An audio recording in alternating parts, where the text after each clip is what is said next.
I sold my soul to the bottle. Still none of my friends have left me yet. I'm the same man I was since the age of 13, and I've lived my life with no regrets. If you're looking for some freedom, all it takes is 10 drinks minimum. If you're looking for rhyme or reason, all it takes is 10 drinks minimum. Oh boy, it's Sunday, Smiley. It's Sunday. Did you know It is that? indeed, yeah. I didn't know if you were aware of it Sunday because honestly, I don't really know what you're aware of.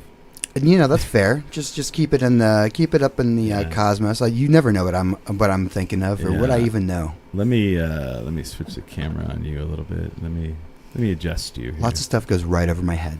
There you go. Well, I'm going to get you in frame. How about that? I like it. Yeah, very good.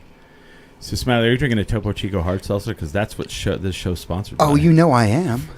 Good for you. I was worried. Nothing's better on a nice hot day like this. We don't have any guests today, Smiley. Oh, no, again? Yeah, sorry. Everyone you have hates three us. lovely ladies. Just kidding. in We the have guests house. today. We have guests today. Three hot chicks you've got, hey. so watch out. Pridezilla, I can say that. 'cause I'm Pridezilla, one. you can. Pridezilla is coming, right? Oh, hell yes, it's coming. It's, the attack is on. May 30th. Yes, that's correct. What time does it start? So it's a little shorter this year. It's 3 to 10. In the past, it's been 1 to 10, but my body can't take that. Oh, I don't have So- to get up as early. Yeah, you don't have to get up as early. Sweet. And Tractor was like, you really don't have to do it that long. I think you might want to consider just shortening it a little bit on one end or the other. So it's going to kick off at 3 and go till 10 at Tractor Wells Park. Oh, I'm not allowed in that establishment. I'm banned. Shit. I'm banned for life. Another one? What happened? Yeah. Another one? No, I'm allowed. It's fine. It's fine. It's fine. What'd you do this time? No, that would be fun. It would be fun. They probably just banned him for lunch. I banned for lunch. For lunch. Jeremy could never ban me. He loves you. He does. I know. And I love him. Yeah. I know. So we have Rebecca here from Blame It on Rebecca. And Yes. you're the organizer of Pridezilla, right? I am indeed. Yeah. And you're the MC. Me? For Pridezilla This is news to me. 2026. Oh, yeah. When did this happen? Your agent didn't tell you? Because it's been in the works for quite a while now. I've been fighting to get an agent. Yeah, that's way to bring up a source. Oh, my sorry. My favorite thing too You is, need to fire the one you I know have, an I think. agent, and she's like, "You're so busy all the time," and I'm like, "Yes." That's why I need you to be my agent. She's like, I just don't know what I would do for you. I was like, well, when someone asks me to do stuff, I'll tell them to ask you, and then you ask for money.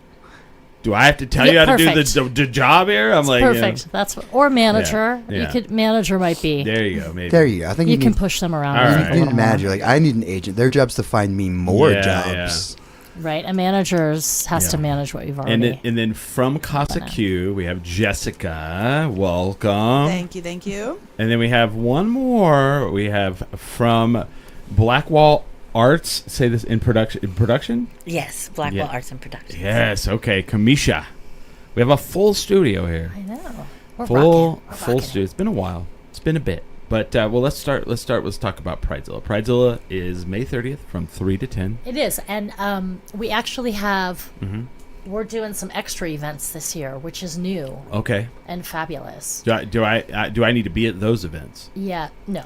Oh, No, okay. you don't need they're to. awesome. If I mean, you I only could. because they're You should, awesome. 'cause I mean, they're if you want to come and I'm- do like a live well, stream I or should. Okay. So terrorize Kamisha. Yeah. Or Lots of options Jessica. there. But Jessica, I think, might be at all of them. Yes. I think. I I'm will pretty be. sure she'll I be will at be all of there. them. So. See, this is. I should have said this. Do I have to work at any of these? Yeah. I'll show up and have fun. That's what he's really asking. Yeah. I know. Well, What are my responsibilities? Yeah.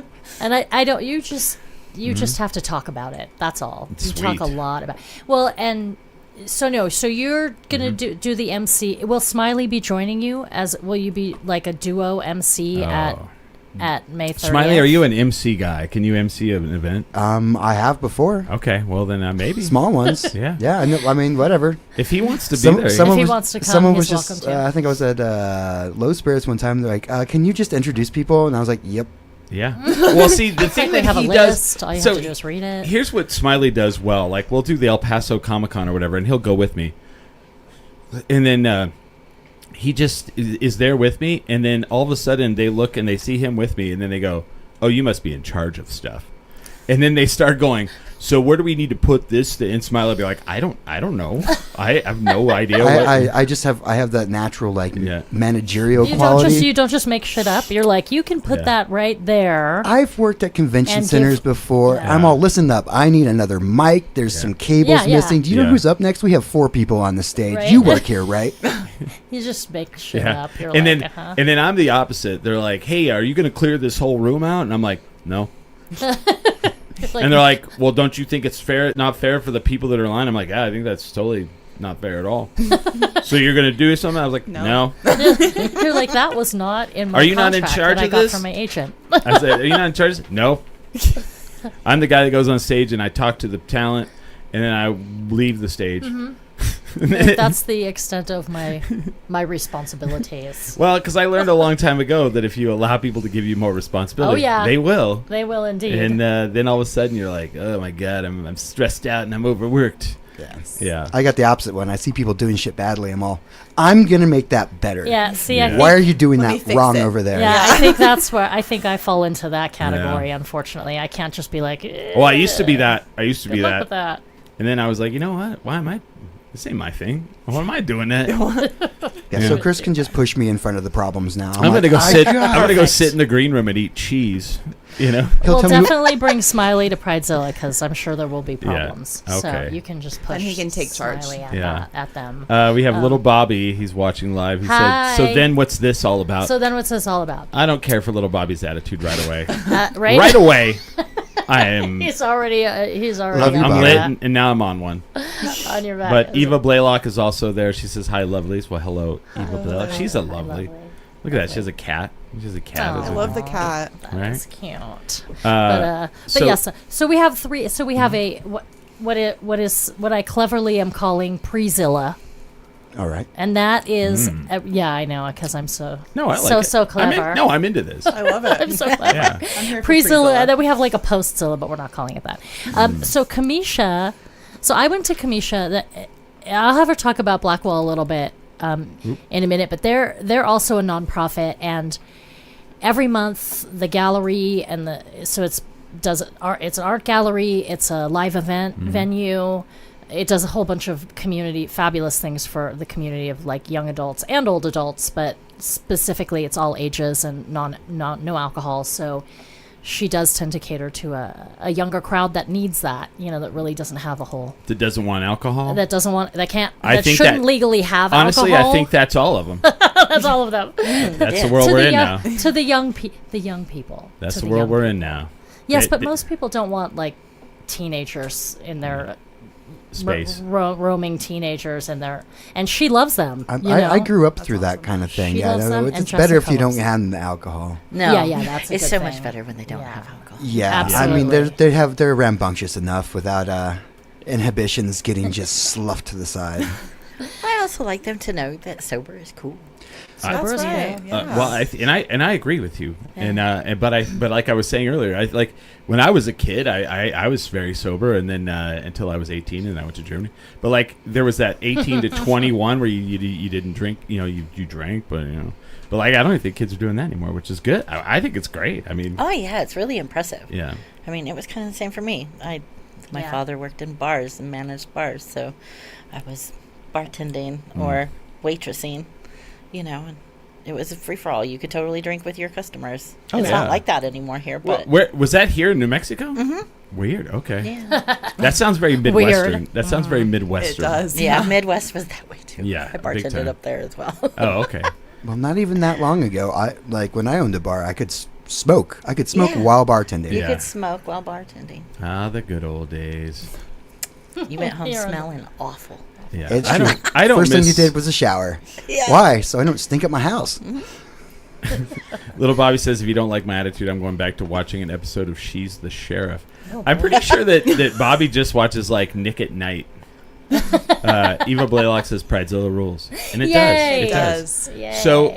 So, so I went to Kamisha to beg for her to do no. So what they do at Blackwall is part of what they do is they donate 10%. So they're a nonprofit, and then each month they donate 10% of their profits to another nonprofit in the community. Oh, that's amazing. wow. So they like give back. So I hit her up to see, hey, do you think for the month of May, which is Pridezilla month, you would consider having Casa Q be your beneficiary? So 10% could go to them as like, maybe part of the Pridezilla donation or the Pridezilla package. And she's like, well, wait a minute, let's do this. And she's getting on her phone. She's like, what about first Friday of May, we make it an event? And I'm like, oh boy, another event. No, just kidding. It was amazing. It was really amazing because she's like, we'll make it that. Because, Blackwall is a gallery, and they're part of the First Friday festivities that happen, the art walk every month. So we decided together, she offered to do an art show auction May 1st as part of Pridezilla.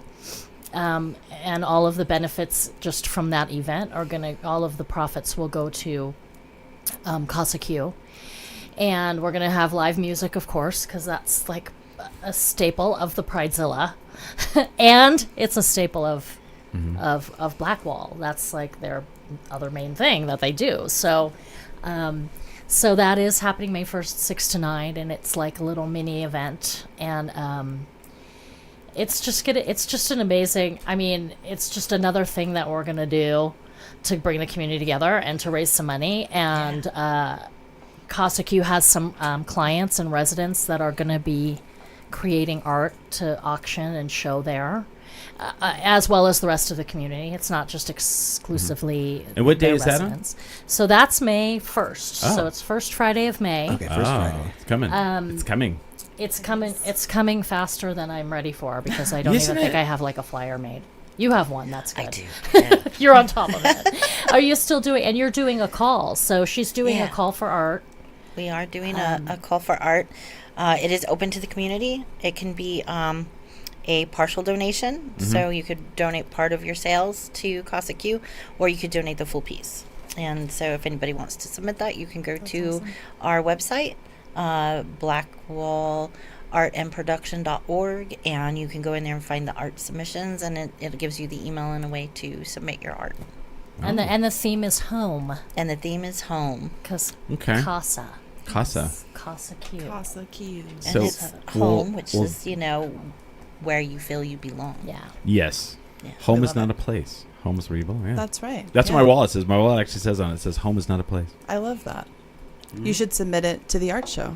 Oh no, it's someone else. It's someone else's art. I can't. Someone do that. else's art. Redo it. Do it in your own. This is your own my style. art. I'm making art right now. This is it. This is our passion right Yeah. here.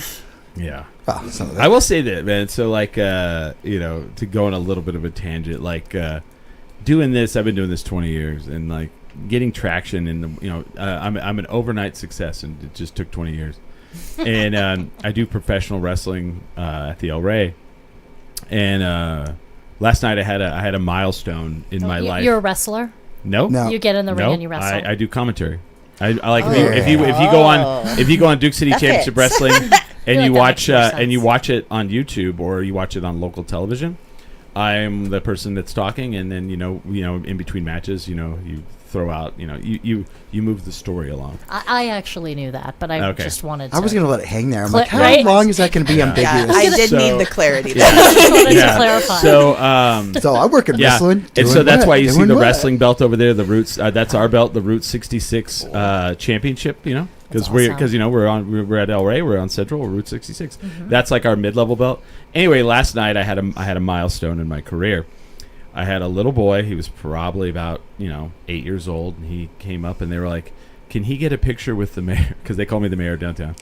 And I was like, yeah. And so I did the whole thing where I got down on one knee and we like did the arm flex, and I was just like, oh wow, little kid. I was like, little kid came, I wanted to take a picture with you. That was like a milestone for me, That's awesome. And then the only other time I've like outside of here, we were in Chicago, at the airport. That was the airport, yeah. And this kid came up and grabbed my sleeve, and I was like, whoa, what's going on?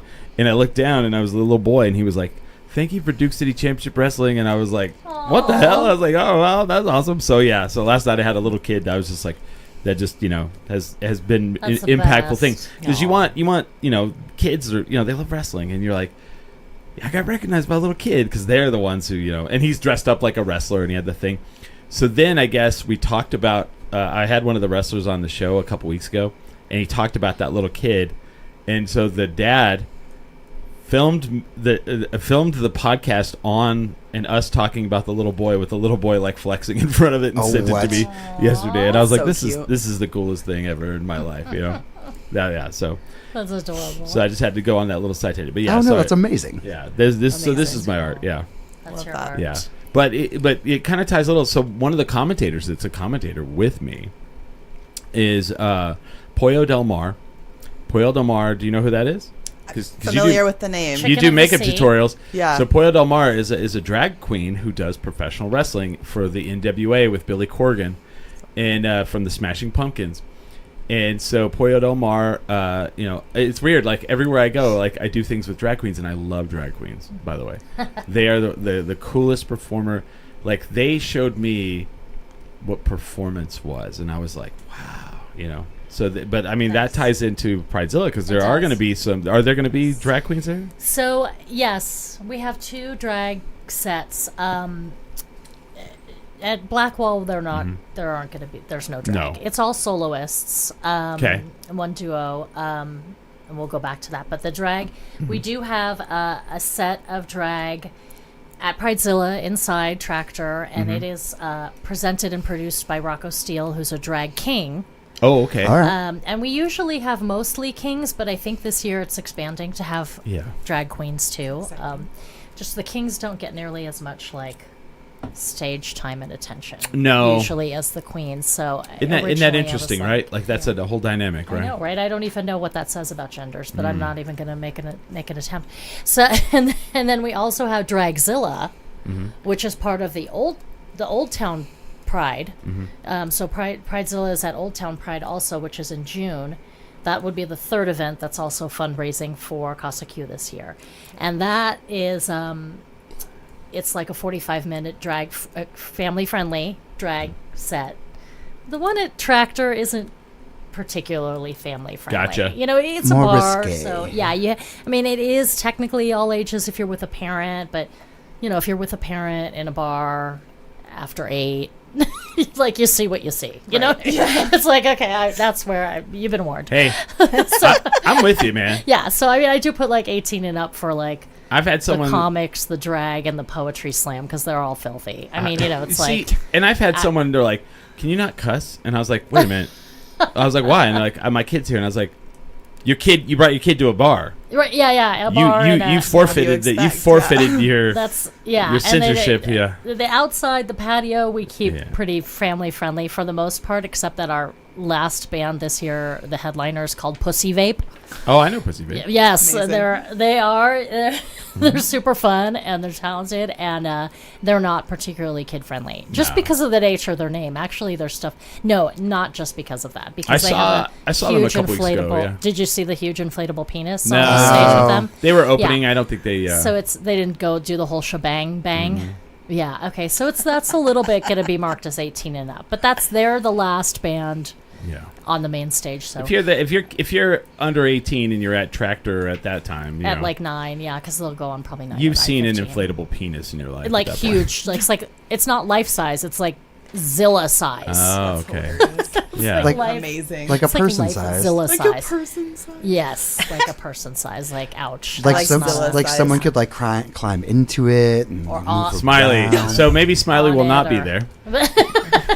I could be in costume. You never know. This guy can never recognize me in costume anyway. Can you have your co-host not run around with the giant penis again? Smiley, please? Put the penis back. Put the penis back.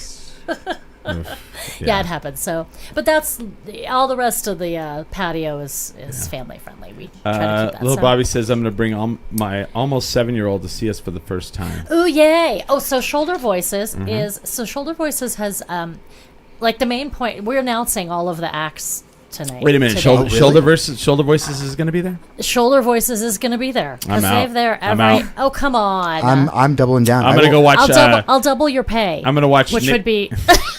I'm going to go watch Nick at Night instead of being there for Shoulder Voices.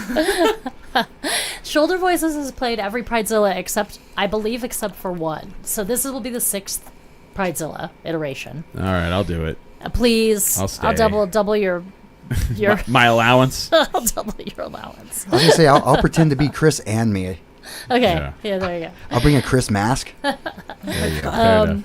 But yeah, Instead Shoulder of being Voices in is vaginas, going to being be giant penis. is going to be playing on the main stage again. So Yeah. there's 5 out of 6 now. So there's multiple stages. There's multiple stages. So we have the indoor stage, which is inside the bar, and that's kind of where the grown-up stuff, most of the grown-up stuff is happening. Just like the comics and the drag and the poetry. Yeah. There are a couple. Seth Hoffman's gonna play inside. Just the soloists I tend to put in there, and he's a singer-songwriter, so Seth will be playing. Okay. Amy Tuthill is also a local singer-songwriter that'll be doing a short set in there. And then because I'm down a band, I will actually be in the cabaret stage this year doing a solo set. And the cabaret stage is outside? Cabaret is inside. Inside. It's sort of like, cabaret, like all different kinds of acts are in there, not just the music. So I was a judge on a cabaret show, so do I judge? Do I come up and go, well, you could. I liked what you were doing with your outfit. I didn't care for this part. No. Yes, we'll give you a brush to talk into. I'm kidding. I'm kidding. No, just kidding. No, you will be on the main stage, which is a patio stage. Okay. Which I believe is actually going to be sponsored by Albuquerque Community Foundation. They just messaged me and they're like, we want to make a huge sponsorship donation, so now we can cover all expenses. Oh wow! And we're doubling your fee, which is double of nothing. Yeah, because you're volunteering. I was like, amazing. I was like, do I have a fee? I was like, I don't think so. I was 2 like, times 0 because I don't have an is- agent, so No. Usually they just pay us in booze. Yeah. In booze. Well, and pretty much everybody across all of the entertainers across the board are volunteer. They're all donating their time, their talents, comics, drag, MC, the bands, the poets. It's really amazing. I don't. It's hard. It's amazing that people are willing to do it at all. Right. Because money is so tight now for everybody. Oh, yeah. So, but yeah, then the main stage, which is the patio stage, which is hopefully the Albuquerque Community Foundation stage, is where the bands play. And the full bands, like Shoulder Voices with Little Bobby. with the vaudeville, he says. With the vaudeville, the can dancers are out on that. No can-cans. No can't. The can't dancers are there. But I did bring my list because I forget. We have so many fabulous acts. And everybody's new this year, pretty much, except for Shoulder Voices. Yeah. They're the staple. And then Blame It on Rebecca was the staple. So really the only repeat this year is Shoulder Voices. You're not which even is playing pretty this cool. year? Just by yourself? I'm going to do the solo set inside. Just because I'm down a band right now. Oh. So, we'll see. We'll There's lots of time. there's Filling plenty in the of time. gaps. I have plenty to do at Pridezilla Yeah. without having to also pull off a whole band show. Yes. So, but it's very exciting. We have, aside from MC, Chris, and possibly Smiley, we have Blue Jay and the Pigeons is doing it this Oh, year. that band is fantastic. I've heard family. So I used to play with Chris and Chris and I can't Jeff. let that hold on. Chris and Jeff. MC Chris is someone else. This is call him Burnett. MC Chris. It's freaking me out. For a second. No, to call me that, call me MC Chris. I don't like Burnett. How about MC Ten Drink Chris? There you go. All right. That's what Bobby calls you, Ten Drink Chris, because it's your handle or whatever. Yeah. But Chris and so Vertigo Venus Oh, was Chris and Jeff's Yep. older band, right? Yep. And they played on the first Pridezilla, Oh wow. which was 2012. I was gonna say that had been a long time It was ago. a 'cause long they were time not. ago. And that's how I met Chris. I didn't really know Jeff, but Chris was Yeah. my contact there, and he reached out. He's like, "Hey, we want to play. We're like the queer band of Albuquerque Oh. or whatever." And I'm like, "Okay, sweet." So they played the very first one. Oh, they did. Okay, so October Night of Living cover bands. They did the B-52s one year. And, Vertigo Venus. And no, Blue Jay and the Pigeons. Oh, okay. And I'm like, okay, B-52s, whatever. I'm a whatever on B-52s. Yeah, me too. If the B-52s are on, am I going to listen to it? Yes. They got up there, and they did like 3 wardrobe changes. Right. They had like 12 people on stage. They had someone dressed like a planet, someone dressed like a spaceman flying around. Oh, that's fun. And I was like, who in the hell was that? It was so fantastic. And I talked to him after. He's like, it's been my dream to do the B-52s forever. And I was like, was it Jeff that you talked to, or Chris? Probably Jeff. I think it was Jeff. The singer with the blue hair. Yes, yeah. yes. So, and they're brothers. I did not know Chris that. and Jeff. And so now they do, Vertigo Venus is no longer. Yeah. And now they have Blue Jay and the Pigeons. And they're mostly covers, I think, of, like oldies and doo-wop. And there's like 9 pieces in the band. And I love them. they're awesome. They're mostly queer. I mean, I don't know if they have their cards, their queer cards on them at all times, but it is definitely one of the queer bands, because they're not all, I don't just book. Everyone's like, well, is it all queer bands? I'm like, I don't check their IDs at the door, like people who just want to play. It's like people who want to play and contribute to the cause, and That's me. I'm just here to, because, Yeah, totally. Yeah. Wait, you're not queer? Oh, you're fired. I'm sorry. I'm I not, can't. no. We'll have to change that. But yeah, and I'm kind of going in order of appearance too on that stage. So as far as I know right now, things change, subject to change. So that's very, very exciting. I'm excited to have them, and I've known them for years. And Chris and Jeff and Casey, they played in Blame It on Rebecca for a while too. Okay. So they were part of my band for a couple of years there, and now they're doing this Blue Jay and the Pigeons thing that I just hear is fabulous. So I'm very excited about that. We have Products of the Golden Age, which is rap. It's hip hop, and they are actually back. So they kind of got back together. They've been not together for like 10 years or something. Oh, so it's a comeback show. So it's a comeback show. So that's pretty exciting. And then we've got That Band, which is covers. Okay. They're like a 80s, 90s, 70s cover band. Oh, all right. And they're like glittery and fabulous, and it's all kinds of like local players that are, alumni players around town. But that's sort of our cover bands, and we do both, like covers and originals. So PGA is originals, which is nice. I like to get a little mix in there. We have Ordinary Things. Do you know Ordinary Things? They're also... I've heard of them, yeah. They're original I'm not band. wearing that shirt today. Ordinary Things shirt? Do you have this shirt? I think I do. Yeah. Oh, okay. They're pretty fabulous, too. They're originals. They do originals, and their drummer drums for a million people, of course, and she's the lead singer, so it's pretty cool. Oh. She's like the main singer. Who is it? It's Jackie. Oh, I know Jackie. Okay, well, come on. She also, I think she drums in the ABBA band. Oh, yes, and, yes. Never mind. I know exactly who you're talking about. You know who they are. Yeah. Yeah. And they're pretty fun, and I think I asked them last year, but they weren't available, so they're coming this year, which is exciting. And then she also plays with...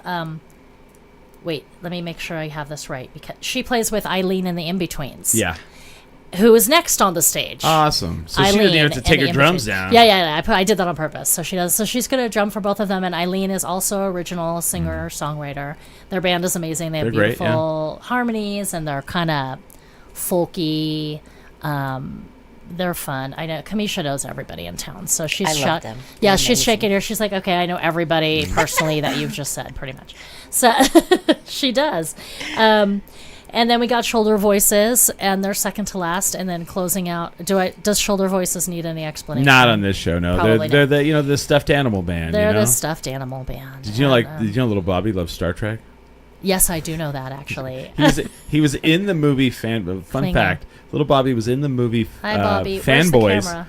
Fanboys. I'll put it back on Okay. you. He was in the movie Fanboys, dressed up in his own I don't know Star where Trek, it is, so I'm just going to in his own over Star it. Trek uniform. Amazing. Did you know this? No. He was a background actor That's in his amazing. own uniform. Yeah. I didn't know. Oh, nice. Well, you know, Yeah. the magazine is called something in Klingon. Yeah. Oh, that's right. So you brought this for I me. brought it. Look, Bobby, are you The- so proud of me? Little Bobby, who's over here Packtaw. causing Packtaw. strife in the chat. I have his zine that he created that talks about local Albuquerque bands, Ooh, hand it over. and then It's you pretty also cool. It's just, this is the inaugural issue. Yeah. Blackwall's in there. yeah. And Chris is in there. Yeah. And and the name of it is Klingon. It's like writing. Oh, it was the movie Paul, not the movie Fanboys. Sorry, I thought he was in Fanboys as well, but maybe okay. Okay, I was gonna say I didn't see him in yes. Fanboys, but I will rewatch Paul now. He's in the movie Paul. Sorry, as a Trekkie. As a Trekkie, yeah. That's awesome. Okay, yeah. So yes, in his own Star Trek outfit.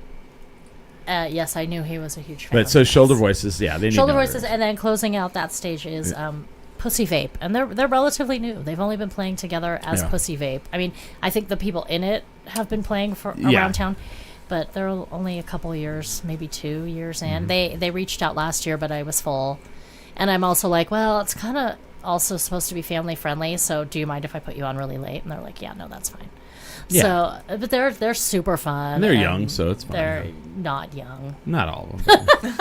They're young to me. I mean, young is in the head. Yeah, they're young in the head. Yeah. No, they're amazing. They're amazing, and they're like raging, angry feminists. I love it. It's beautiful. It's beautiful. So like no possibility that they're just talking about nicotine fiending cats.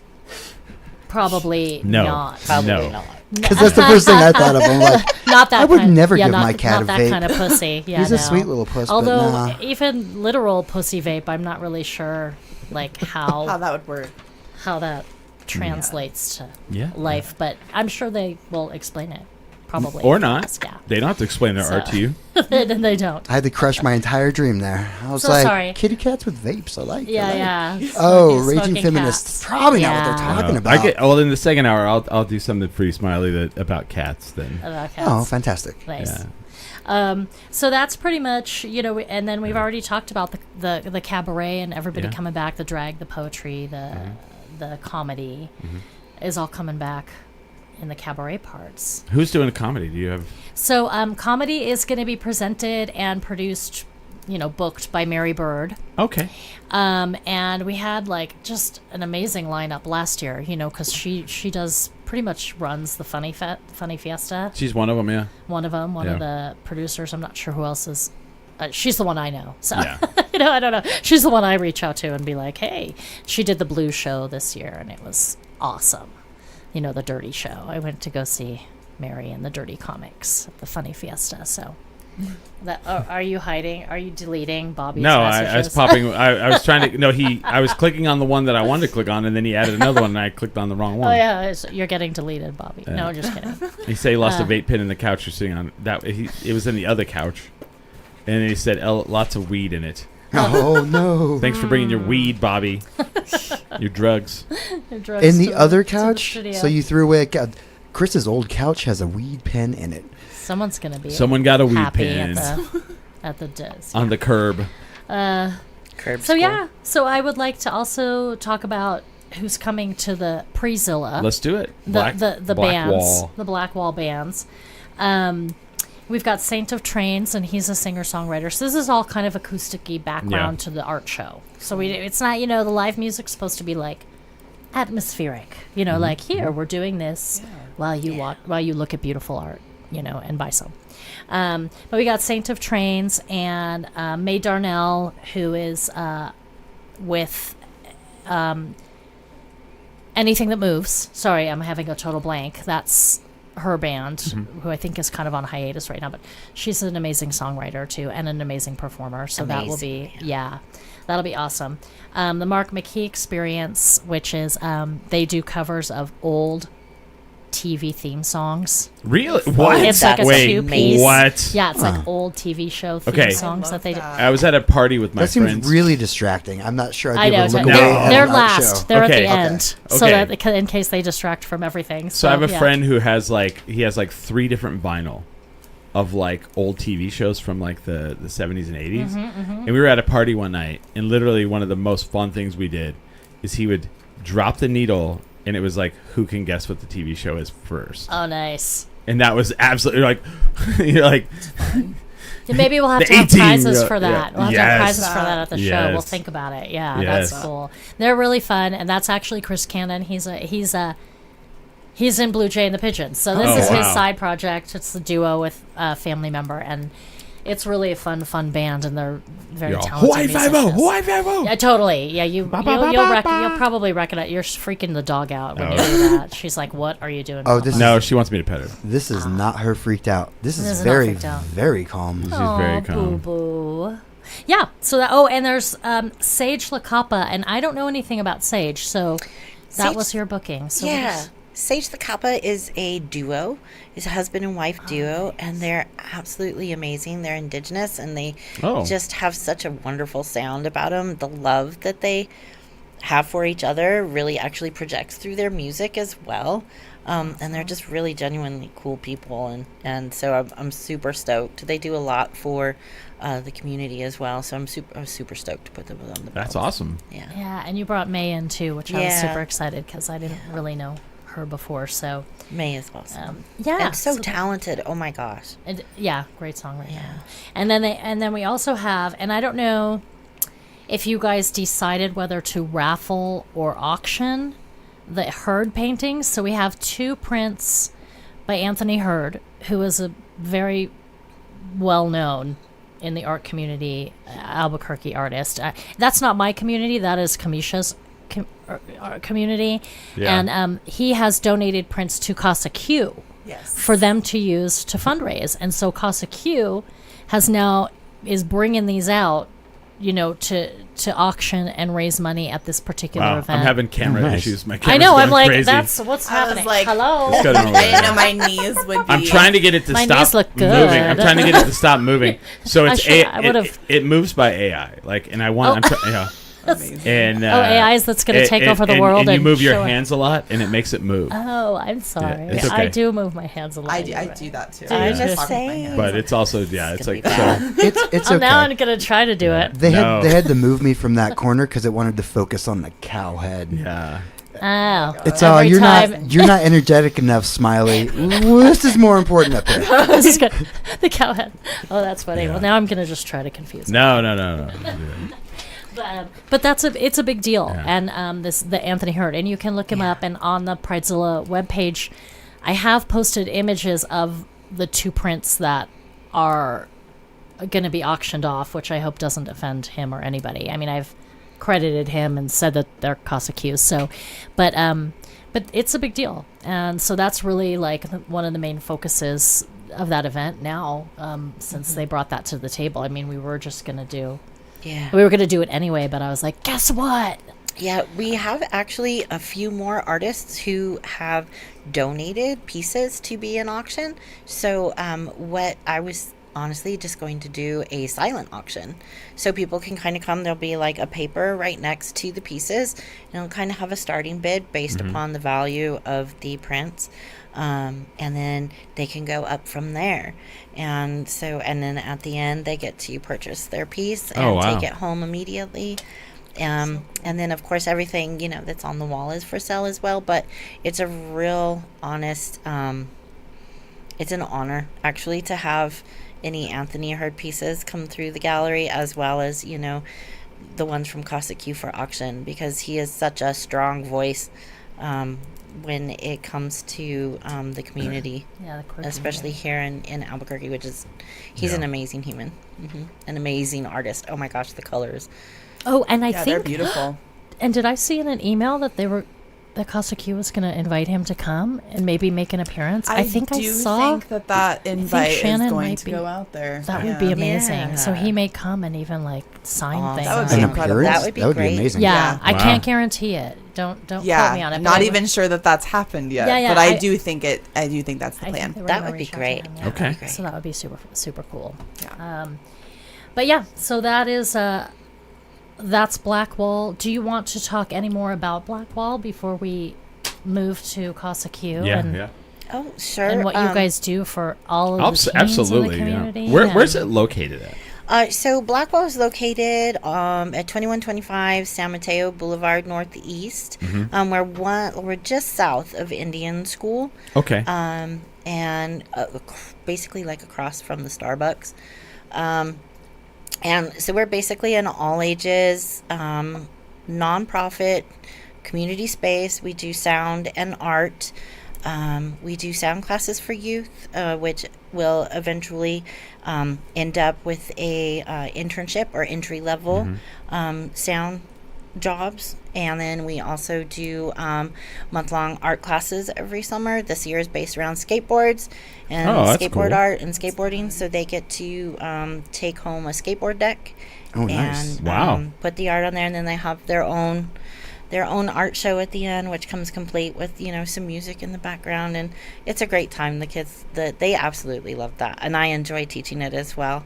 Shout out to Megan Lemke, who also helps with the art classes and teaches for us. She's been an educator for quite a while, and so we work a lot with neurodivergent artists, disabled artists, first-time artists, elderly artists.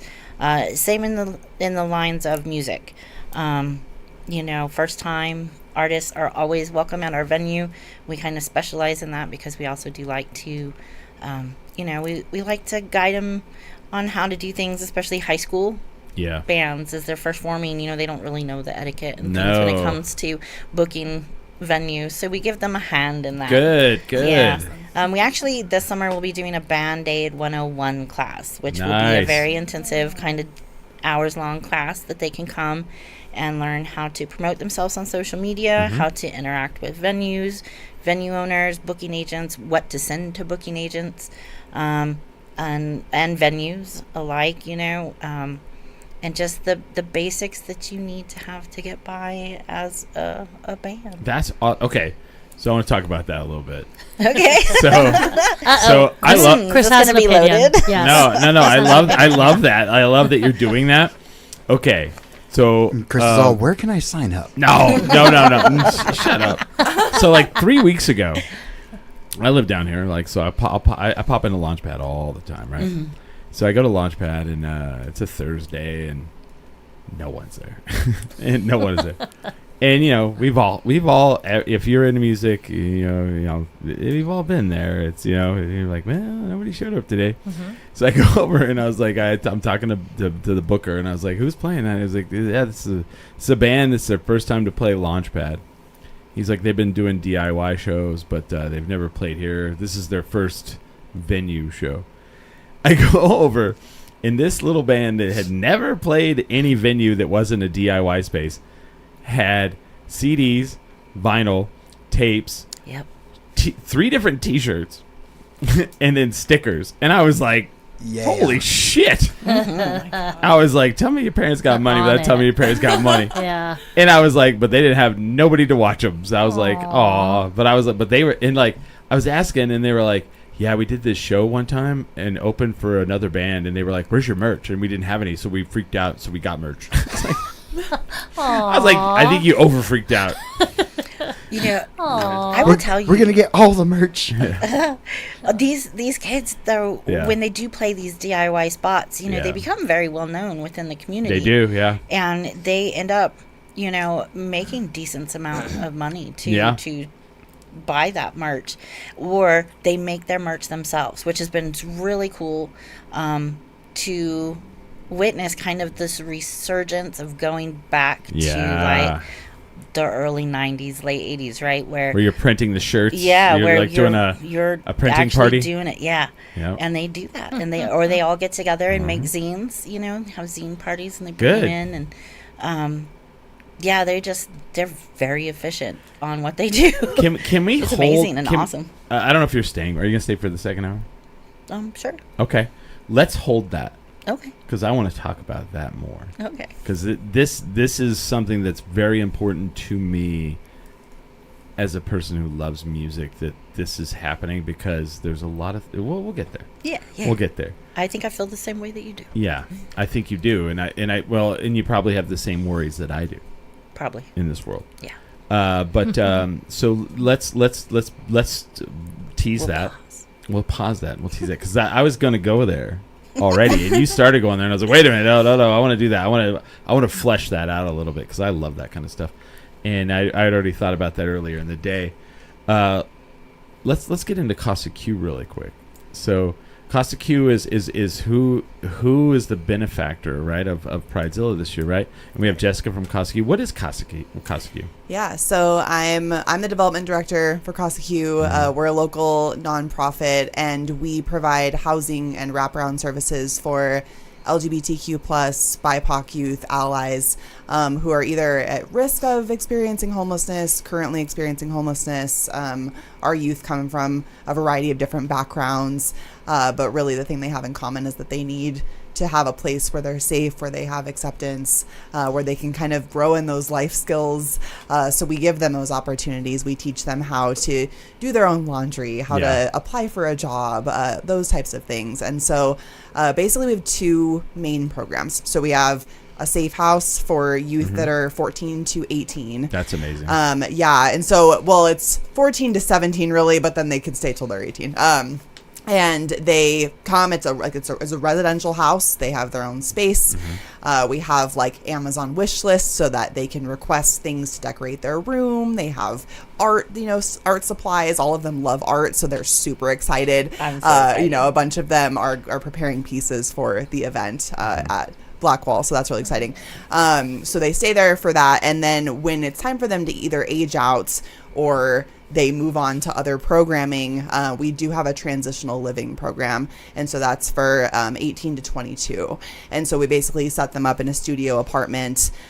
We furnish that apartment for them, and we help encourage them to pursue education, trade school, college, whatever it is that they want to do, or go into a career field. So really just kind of helping them from that point that they were at. There's not a lot of housing for young people here in general, old people. People. People in general. Let me correct. There's not a lot of housing that's probably good for them. Right. Yeah, exactly. Yeah. There's not a lot of, and there's not a lot of youth-serving programs here in general, unfortunately. And Costa Q is the only one that's specifically designed for LGBTQ plus youth. Yeah. So it's a place where they can come, they can be safe, they can feel secure. A lot of them kind of had that rejection from their home life, or whatever. They're in the system. They haven't felt that connection and that acceptance from people. Oh, wow. So we really provide that for them, accepting their chosen pronouns, accepting what they choose to identify as, and how they choose to present themselves, and just really helping them embrace that. And it's amazing. You think about your own upbringing and how important it is to have people that support you and want to encourage you to be who you are. And so that's what we do at Costa Q. So we're so excited to be the beneficiary and to be a part of Pridezilla, because it's just such an incredible event and experience, and we're super excited and honored to be chosen. Yeah. Do you guys, I have a question. Yeah. Do you guys have a healthcare piece, like for kids who want to transition, or who maybe are in the middle of it and then get booted from whatever, or kicked off their insurance, or is there a healthcare piece that you either assist with or provide? So we don't directly provide healthcare services, but we connect them to those resources. Yeah. Our staff will drive them to appointments, help them set those appointments up, figure out insurance, which those types of is things. like the hardest. I mean, one of the hardest things, because I'm one of those people that like, well, you need to go to the doctor. I'm like, okay, and I'm not going to do it. But if you're like, well, here's what we're going to do. We're going to go to this. We're going to click on, okay, cool, and then I'm in. Yeah. And so that is very, critical. It's a big deal. Yeah. Yeah. And establishing Medicaid is like a nightmare. I mean, especially if you're a young person who doesn't even, I need a social security card? So you have to start at that level sometimes. Like, okay, first we got to get you, find your birth certificate and your social security card, which both cost a lot of money, by the way, to get. Yes. If you have to replace them, which I would imagine is probably a common situation with your people coming in, your clients coming in. But then navigating that, the health services, the public health services is just a nightmare, It could be really overwhelming and hard to tick the right boxes so that they go, yes, you are in need and you can have this. Right. So yeah, we also do medication management. So we connect them to those resources. We're able to kind of meet with their providers, make sure that we're providing them with the correct dosages, the correct medications to kind of help them get back on track with whatever it is that they need to be taking medications for. And we want it to be a home-like environment. That's a big reason why we call it a safe house versus a youth shelter, because we really don't want that kind of image that shelter kind of pops up. I, prior to this, worked at another organization that served the unhoused community, and being in those shelters was so different than being inside of Casa Q. Casa Q is just, it's a home. It's an actual house. The youth are able to make their own space and do their own thing. It's not like a room full of cots. Right, exactly. Yeah, there's nothing like kind of, I feel like shelters are kind of sterile, right? Yeah. And I understand to some degree that's how they have to be. There's so many people, unfortunately, that are in that position, and we don't have the resources for them. We just simply don't. And so being able to do this kind of work and really just see these youth just grow, and have a safe place until they turn 18 and then afterward, because we're not going to just push them out. They turn 18 in the safe house, and we are going to help them transition out of that, whether it's in our program or another one. Yeah. That's awesome. Yeah, we don't want them to feel like, oh my gosh, I'm about to age out. What do I do? Eva Blaylock says, is there a QR code to help these youngsters? Is there a place to donate? Is what I think she's asking. Yeah, so we don't have a QR code pulled up, I don't think. But I think if you go to pridezilla.org, you can donate to Casa Q. Yes, and there's also, our website is casaq.org. There's a nice big donate button right on there, and so that'll go to us as well. Yeah. And there's a huge donate button. Sorry, there go my hands again. On the Pridezilla homepage. Yeah, that's why I put Pridezilla.org for everything for you guys. Yeah, because there is a donate. I saw that. Yeah, Black Wall's on there. Yeah. Yeah. So if you guys want to donate, you don't have to wait. You can donate now. Yes. No, and they also, are you guys still collecting? The other thing, and I did this recently, because a trip to the Dollar Tree, you can spend $25 and just buy so much stuff that they need. And that's just my, that's my example, but they are always accepting, and, if you message them or whatever, because they don't have an office per se, right? They don't have like a public facing place you can go, but they're always looking for home goods, like, I mean, not just hygiene, but like, I'm sure like cleaning supplies, like Casa Lola, like paper towels and toilet paper and toothpaste and soap and all the things that you don't really think about until you have to move out of your house and your parents aren't buying them anymore. You're like, oh, shit, I'm out of toilet paper. Where's mom? All the things. So you can, goods donations are also really helpful, and I mean, money's always great. Yeah. Right. Yes, I don't mean to speak for you, absolutely. No, but just for definitely. other people, like, because I feel like, making the trip to the store, I'm going there anyway, throwing in an extra $20, whether it's at the grocery store, at the dollar store, or wherever you're going to be, and getting, a bunch of supplies that then can be used is sometimes even better than money, because, it's like, okay, well, then you don't have to go buy all that stuff. Totally. So yeah, definitely. And cool I thing. think there are multiple ways that you can give to Casa Q, whether it's, fundraising, again, giving monetarily is always fantastic, of course, but if you'd rather do something tangible, like I said, the hygiene drives, we're always doing that, always in need of those kinds of items. We have a meal train on our website, so you can make like a homemade meal and bring it for the youth. That's cute. So a lot of people awesome. do that. That's really fun, and it gives the youth something to look forward to. It's something kind of different, someone made us enchiladas, like I want enchiladas tonight, and so they'll get their little enchiladas, and it's great. They get so excited, and to have that kind of difference in their weekly diet or whatever is fun, and it's exciting. It's a way to show you care. So if you like to cook, you have your like mom's recipe or something, you can make us something and bring it over for the kids, and they love that. And then the Amazon wish list that I mentioned earlier as well, if you want to do something a little more personal, those are also up on our website. And you can go through kind of what resonates with you. Is it like the twinkle lights that one of them wants? Is it like an art set? It will benefit someone that we serve. It's really cool. We have a list for the youth at the Safe House and for our transitional living clients that are in our apartments. So Yeah, so we've got some really awesome kids, awesome people that we serve. Like this year was the first year I don't know, I've never done this before. So I did the Christmas tree for Christmas, and like someone's like, well, do you buy a gift for like a kid? And I was like, no, but I should. And so I was like, let's do it.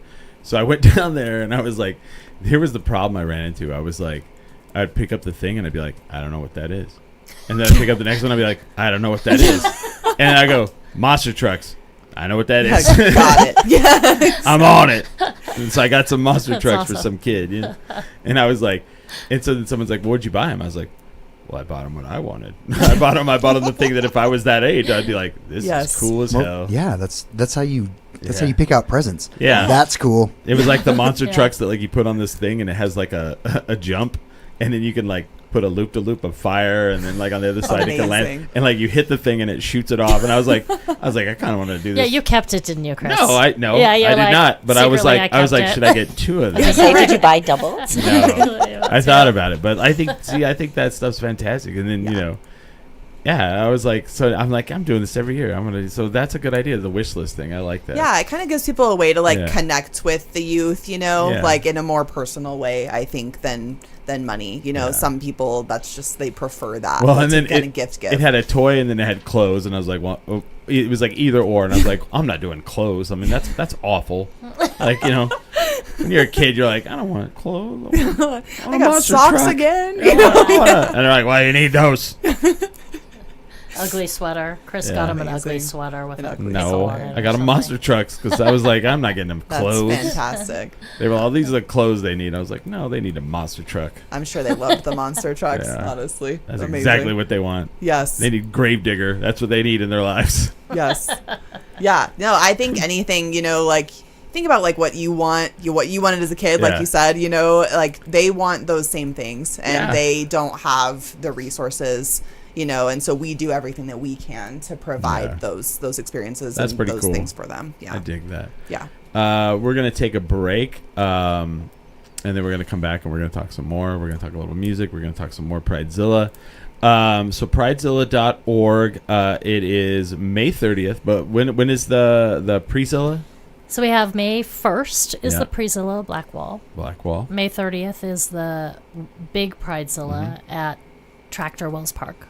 And then is the after party later that night? Or no, there's actually, Old Town started doing Pride again, an Old Town Pride overall big event. Okay. And Pridezilla comes in to the Tiny Grocer patio. Oh, and does a wow, Pridezilla that's Old cool. Town. I like that place. Yeah, and it's a like misnomer because the patio's huge, even though the grocer is tiny. Yeah. So we come in and take a stage. So there's like a bunch of different patios that take part in it. Yeah. So it'll be June 13th this year. Ours is June 13th, so I assume that they would have scheduled, not around me, but Tiny Grocer would have scheduled their Pride event during the Old Town Pride. So that's June 13th, and it's I think they go all day and all night, but we're going to be there from like 1 to 6. And that's the after party, huh? That's sort of like the post-Zilla. Post-Zilla, not the after party. And there's great music on that too, and we can maybe talk about that. And Casa Q will be out at all 3. Okay. Yes. And we have like other stuff going on there too. Sweet. So yeah. And if you guys want to donate in the meantime, please do. You don't have to wait. And you can, go do all the cool stuff while, you don't have to wait for the event. Go to the event, donate the event, and then also donate before. Who cares? Just do it. Yes. Just give us all your money. Yeah, because it's a free event. It's a pay what you can with a suggested $10. Okay. But, if you want to do more, we don't turn money away. And if you don't have 10, we still want people to come and enjoy it and be part of the community. Yes. So Yes. And then we'll wait till you've had like 3 or 4, and then be all, where's the $10? Yeah. It'll be, hey, where's the money? Remember that 20 you were going to give me? Yeah. That's awesome. I'm excited for it. I'm very excited. So to plug one more event, we've got something also coming up, Smiley and I. Oh no, do we? Yeah. No, I'm kidding. April 11th, Cardboard Playhouse is doing a marathon live stream to try to raise money to get their own space. And we're going to be live online. So they're going to do all day. I think it's like April 11th, 5 p.m. to 5 p.m. the next day. Wow.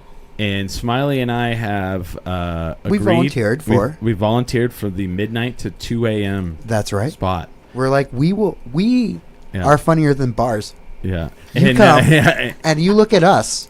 You look at us. Yeah. 12 to 2. No. Yeah. Us. So we're gonna do the midnight to 2. Most people get an hour. I was like, let us have 2 hours, and we'll do midnight to 2 because that was like when no one wanted to do it. I was like, we're gonna do midnight to 2, and we're gonna have a party. We're gonna have a party at the box downtown, and if you want to be a part of that, PM me. And we're gonna. So far, we have a couple things we're gonna do to raise money. One thing is we have this alcohol here called Malort, and it's from Chicago, Illinois. It's known as one of the worst tasting alcohols known to man. Nice. And we're gonna testify infuse this. this. We're gonna infuse this with green chili and sauerkraut. Yum. Oh, And for $5, if you donate $5, we'll make somebody in the room take a shot for every $5. And I've had Malort infused with sauerkraut, and I almost threw up. So if we add green chili, it should just give it that much little more punch to really knock it out. And then I might give that bottle that's not finished, that's almost it's like half full. Somebody wants to infuse one for us. Oh, yeah? And we're gonna have a party, and we're gonna raise money, and we're gonna try to raise from midnight to 2 what normally a regular person couldn't do because they're like their friends are not up at like midnight to 2. Our friends are up, and we're gonna charge our friends like to be there, and we're gonna try to raise some money to get these kids because Cardboard Playhouse is awesome, man. They put on shows all over the place, and I love Doug and Kristen at the Box Theater, and I'll do whatever I can to help them. And if it's drinking, me and Chris wish that we had a theater program when we were kids. So. Agreed. And if it means I have to drink nasty alcohol to raise so that you pay, then we'll do it. So I said I'll kick myself in the head. He said he would kick himself in the head. He can do it. I've seen him do it, but it's been a long time. I don't know if he can do it anymore. But I've done my stretches. So yeah, if you like maybe $25, Smiley will kick himself in the head. I used to be able to knock myself out. That was how good I was at it. I've seen him do that too. So yeah, we're gonna take a break. We'll be back, but April 11th we'll be live streaming. So we're here to we're raising money now. It's like that. It's good though because I'm all about it, and I think when we go into the next hour and we talk about music, I think that'll also bleed into that a little bit too. So we're gonna take a break. We'll be right back, and with that, we are 10 drink minimum.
'cause I've waited to be free of you. Oh, oh, oh, oh. And you somehow discarded your feelings of you. Your daughter stands stranded in the noisiest of homes. Until I started becoming more than a fool, not you. But you try and try again. Not today, sir.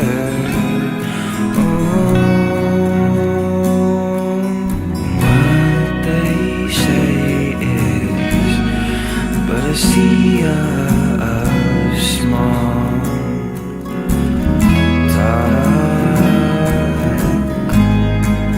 mindless debate, but you feel smart.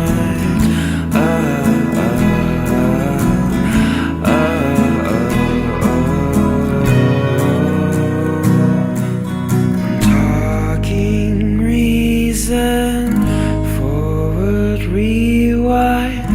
What's been sent here is undoubtedly zero. It saves plenty of hands to climb, and right when I can.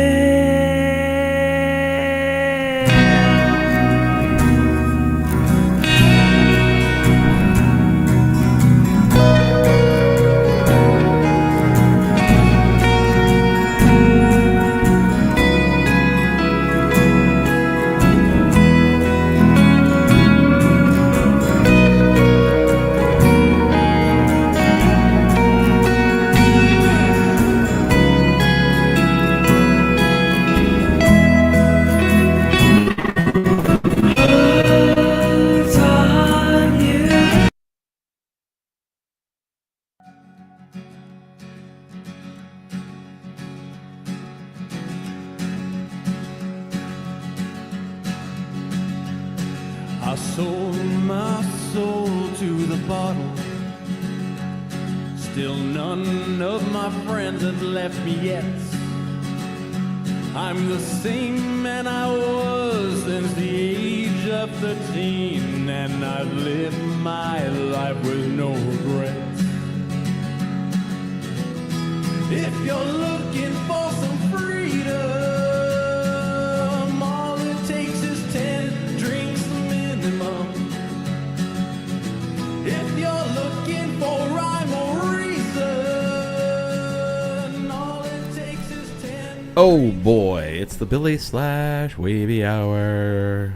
I think Smiley left. Are you? Oh, no, there he is. What are you talking about? I thought you had left. I thought you went away. I was being responsible for a second. Let me get back into my regular persona. Hey, guys. A crazy man? Oh, that's right. I'm completely irresponsible. Crazy man. If you were here for the first hour, then you'll know who's with us. But if not, we have Rebecca from Pridezilla with us. Yay, yay. And then we have next to her Jessica from Casa Q.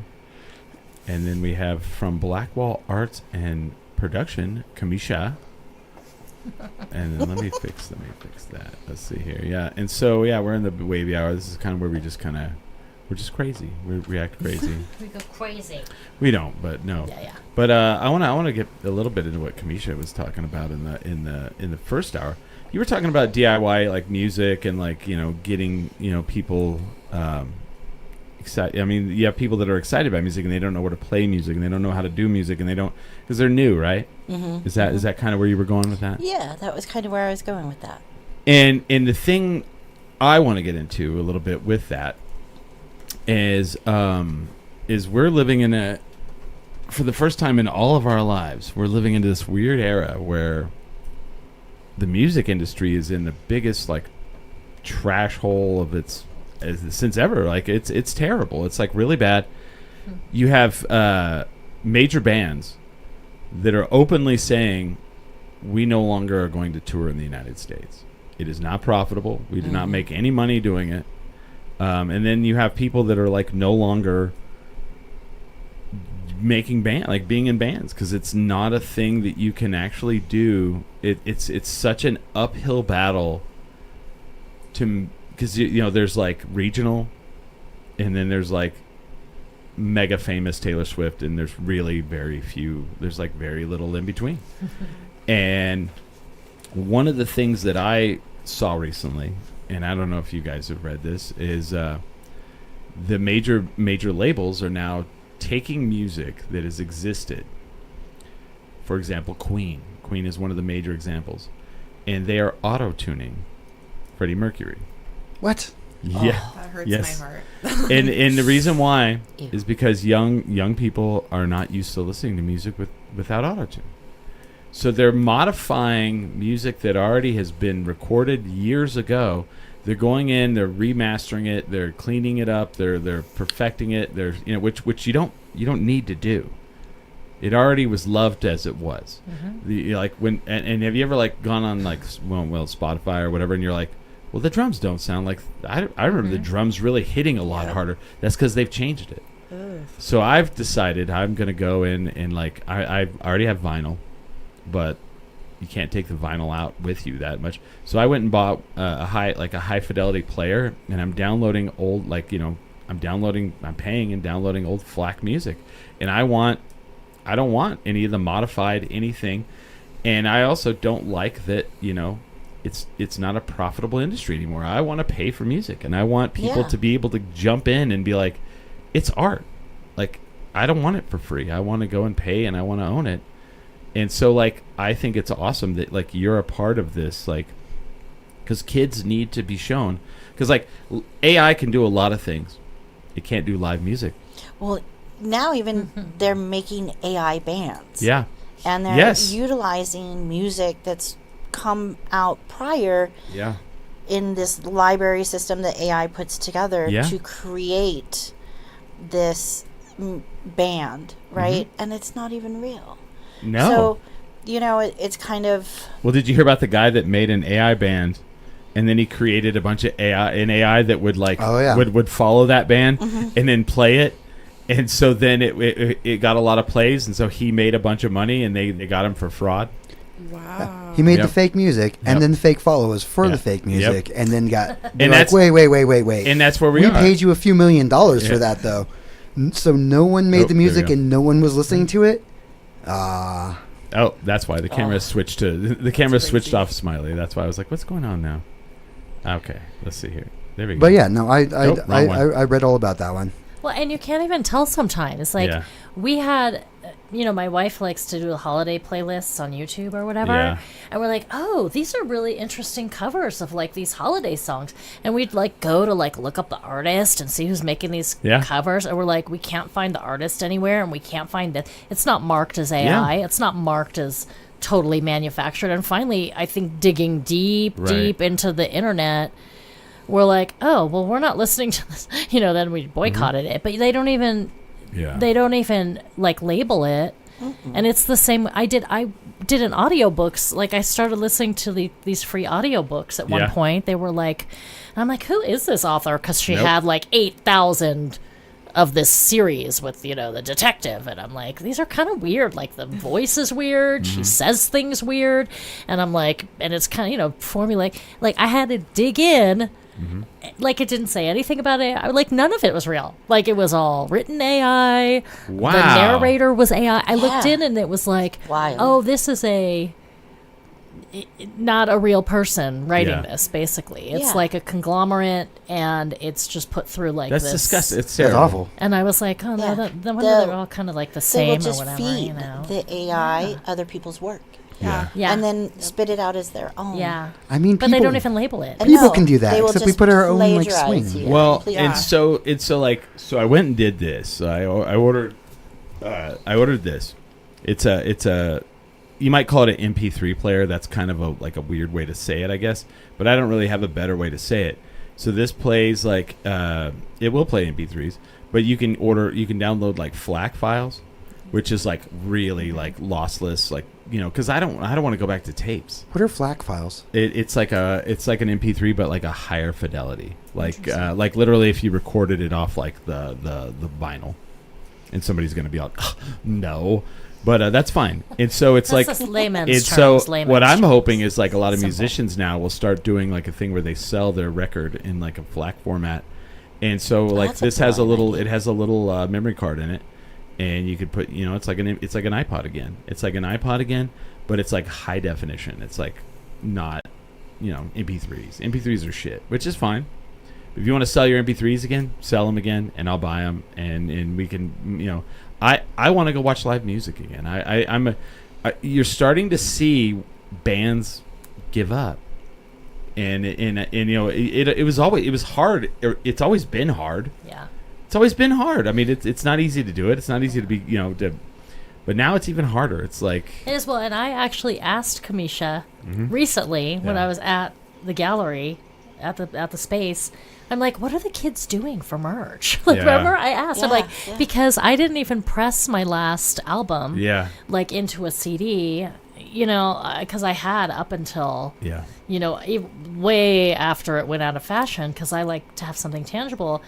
And I think you said they're doing cassettes. They are. They are. Some of them yeah. are They're doing cassettes. I've seen cassettes again, which but is crazy, but Some are doing okay. vinyl, but not too many. Yeah, Yeah. it's Vinyl's expensive. That's mostly expensive. touring bands, Yeah. that kind of come through.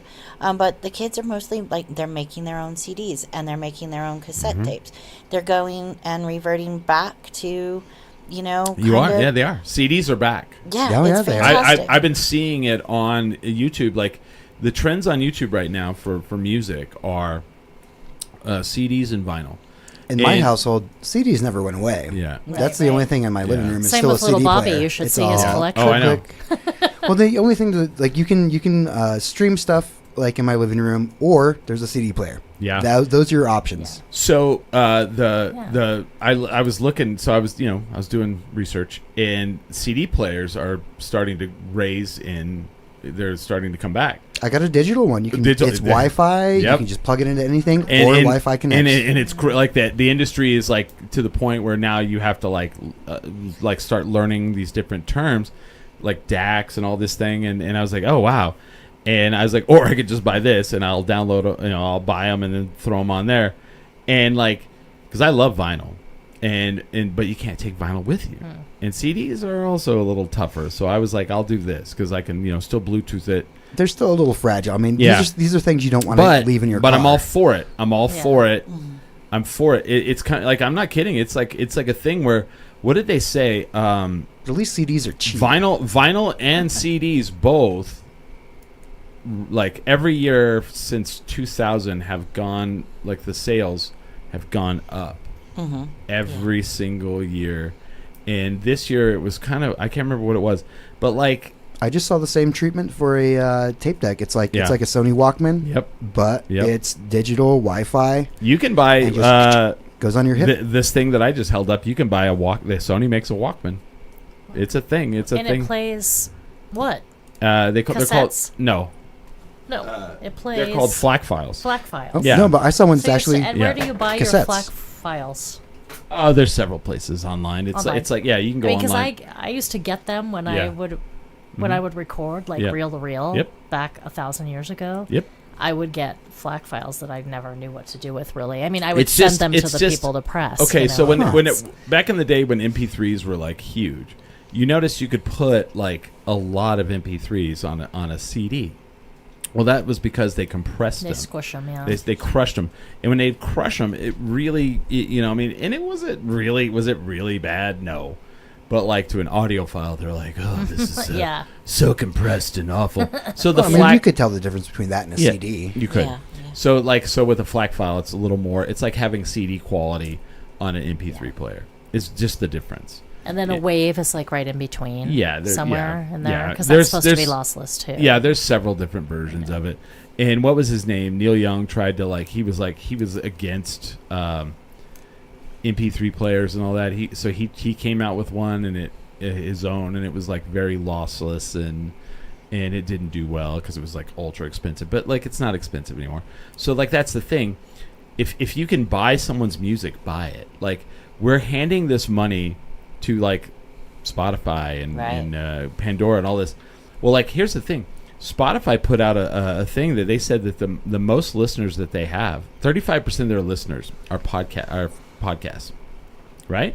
I make none money from Spotify. None money. Like, people are like, well, we make, we make free media for them. They're like we make 0.0002 cents. I don't even make that. Yeah. I don't make that at all. And I've watched our shows on those platforms. They can just put advertisement anywhere. Put advertisements all over the place. They do whatever they want. We make none of that money. And then they do that with musicians. And then they go, we're struggling right now. And I'm like, how are you struggling? Yeah, how are you struggling? Oh, I'm so sad. All your free revenue. And then you find out they're like throwing billions of dollars into like missiles and stuff, like Spotify, like they're doing, isn't that right? Something like that. It was yeah. I mean, and ICE as well. There you go. And allowing ICE to advertise on their platform, and I think like especially the youth now, like I said, they're really smart.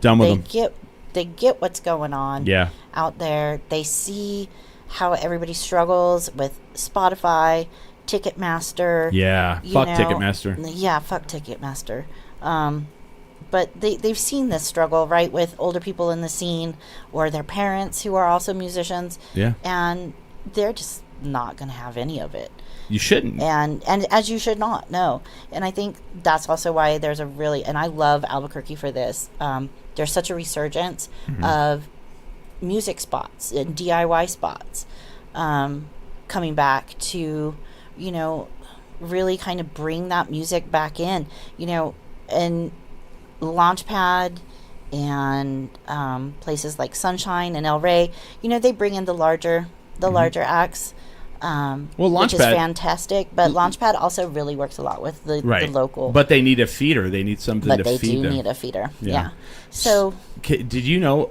I didn't know this, and do you know where why Albuquerque is such a DIY scene? Oh, that's a fun story. I didn't know this until recently. Back in the day. So a friend of ours, Chris Walsh from Prison Bitch, he did a documentary called Decline of the Southwestern Civilization Part 1. And so the reason why I watched it, because I'm in it. But I forgot. There are reasons. I didn't know this. Like, one day I was like on Facebook and he posted that he was going to show it at the Guild. And I was like, oh, that's cool. He made a movie. And I was like, there's a lot of people in this. Why is my fucking name on there? And then I was like, oh, shit. He interviewed me outside behind Launchpad one night when I was drunk. Damn it. I can't go that night. I was like, what did I say? And so then I hit him up and I was like, hey, I can't go that night, man. I really want to see it. And he goes, here you go. So I fast forwarded through it to the parts where I was at. And I was like... And I said some pretty good stuff, like basically, like if you're a musician, don't try to sneak in, like go pay to go in your friend's show and help support. Anyway, he ended up showing it up at the Guild again later, and I went and watched it, and it was phenomenal. And there's an actual history of why there's a DIY scene in Albuquerque. So in the 80s, this guy named Joe Buffalino, and you may or may not have seen there's an old news thing. Did you ever see that? Where they talk about Joe Buffalino. It popped up on social media, and it was like a 1980s like news thing, and it was all Joe Buffalino is the agent behind all of the venues downtown in Albuquerque, and he was this agent guy that if your band was not signed to him, you didn't play downtown in Albuquerque, and the only way you were able to play downtown in Albuquerque is if you played top 40 hits. They would not let you, you had to be a cover band. Nothing but covers. This blew my mind. I was like, downtown Albuquerque, you only could play covers? Like, if you have a cover band that plays in Albuquerque, downtown Albuquerque, I'm kind of like, what the fuck? But, that was all there was.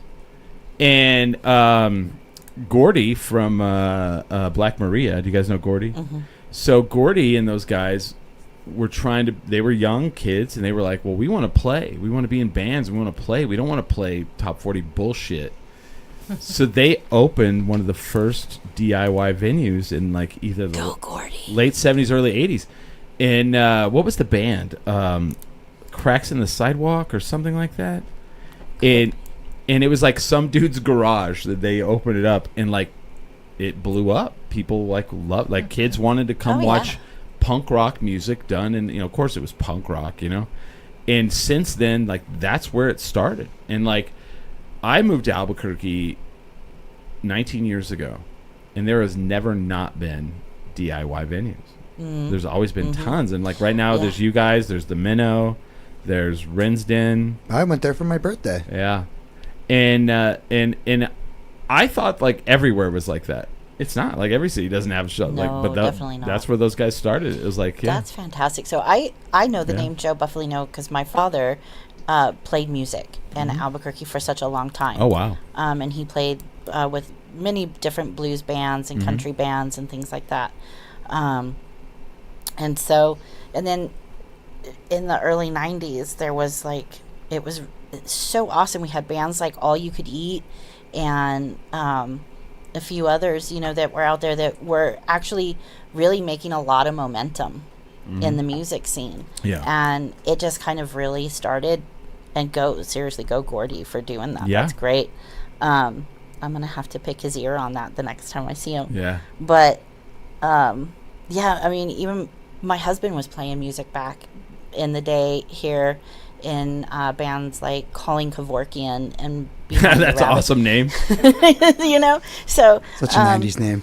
Yeah.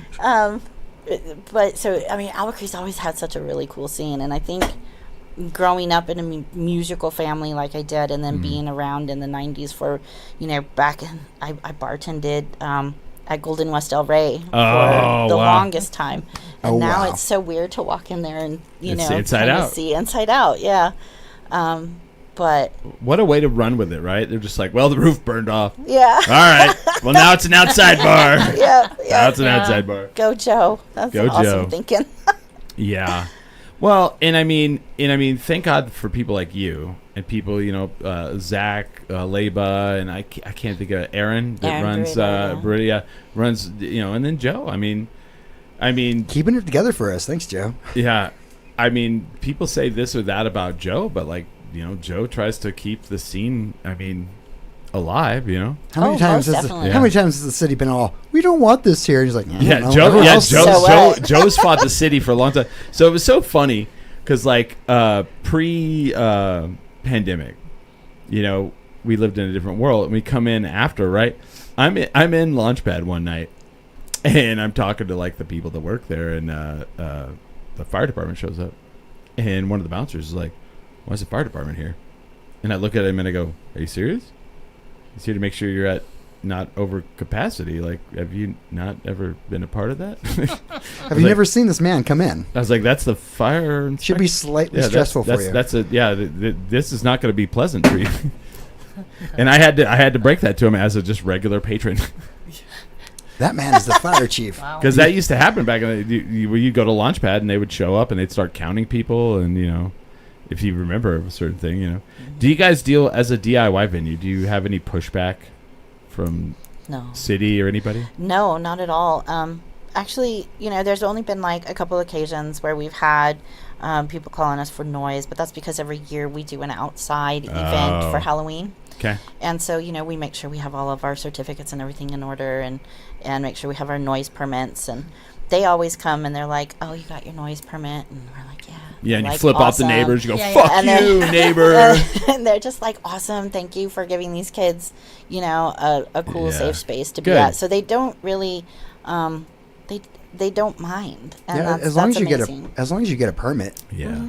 Man, that pisses off your neighbors, though. Sure does. And I think also because there's no alcohol. Yeah. I we're think very strict. And the fire and alcohol bureau they like to go after the people with the liquor licenses because it's bigger fish. I don't think it's alcohol, tobacco, and firearms. Well, you guys aren't going after. You guys aren't Waco, are you? I'm just kidding. Yeah, right. It's. I think it's with without having that factor. Yeah, I think. Yeah. I don't know. Some private clubs they do like the alcohol, and you have to have the membership, and so you can kind of come in and your membership is what helps to purchase the drinks or something like that. And we just never really wanted it to be on that level at all. We just, there's just something really cool about having a spot where kids can come, be themselves, feel safe, feel genuinely seen and heard, Yeah. and can have a really great, safe time, and they know that they're safe. Isn't it weird how like just those things makes kids like want to come and be a part of a thing, and like and you're like, wow, look how flourishing this is. Yeah, well, it's important to them. Yes. It's important to be seen. It's important to be Yes. heard. You know, and especially with everything that's going on in the Empire of America right now, right? Like, well, what's more, okay, I had this argument with somebody. What's more important to, like, people are like, well, we've got to do something. Well, we've got to make art. mm-hmm. And someone's like, well, what's that going to do? And I was like, well, that's the only thing that's ever changed anything in the world. Yeah, have you not seen the last few revolutions that have gone through? Yeah. All the great art comes from that.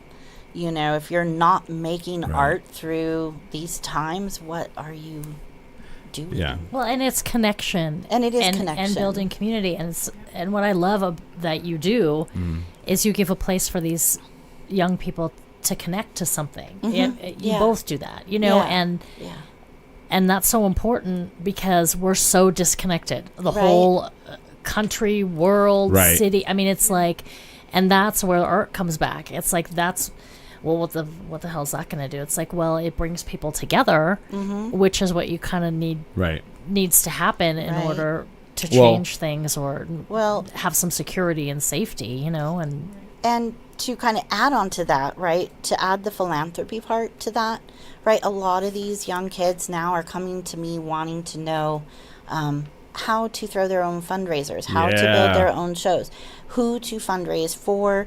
And, you know, I let them know how to vet. You know, we go through, we pick, you know, who they want to raise money for, and they'll come through. And we just recently had some high schoolers that did the first Albuquerque Metal Charity Fest. Shout out Joey and cool. Jackson. They raised over $1,200 and almost 300 pounds of food for Roadrunner Food Bank.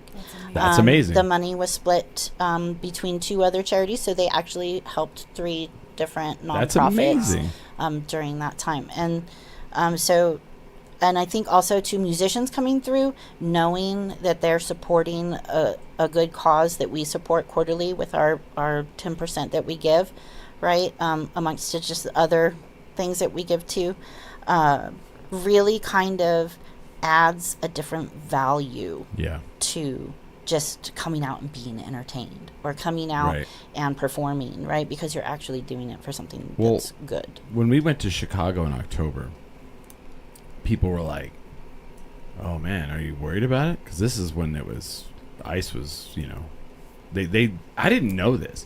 Do you know how they came? Like, you know, when that whole Chicago thing was going on, right? Mm-hmm. Do you know how they arrived? It was on boats, right? On boats. They came in. That's what I heard from every local. They're all, and they showed up on the shores like they were invading. So we never saw it.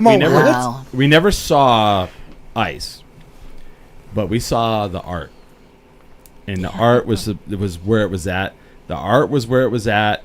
And I was like, every time I would say, I think you took a picture of some of it maybe, but like I was like, fuck yeah, like I was like, yes. And there was a whole there was this story, this interview I saw, David it's the guy like I'm not necessarily a huge fan of the guy, but he's the guy that did the mural for Facebook, and then like they paid him in stock and he made a bunch of money off of it. Well, anyway, he ended up in a room with George Lucas way back in the day when they were doing the prequels. And he told George Lucas, he's like, and I'm sure George Lucas hears all kinds of shit back when he was doing Star Wars. He goes, you know, the one thing that bothered me about Star Wars was, and George Lucas is like, okay, what's that? He goes, you have this movie with Rebellion. And he goes, yeah. And he goes, where's the art on the walls? He's like, where's the graffiti? He's like, how do you have a rebellion without graffiti? And he said, and he said, George Lucas sat there for a second and was like, all right.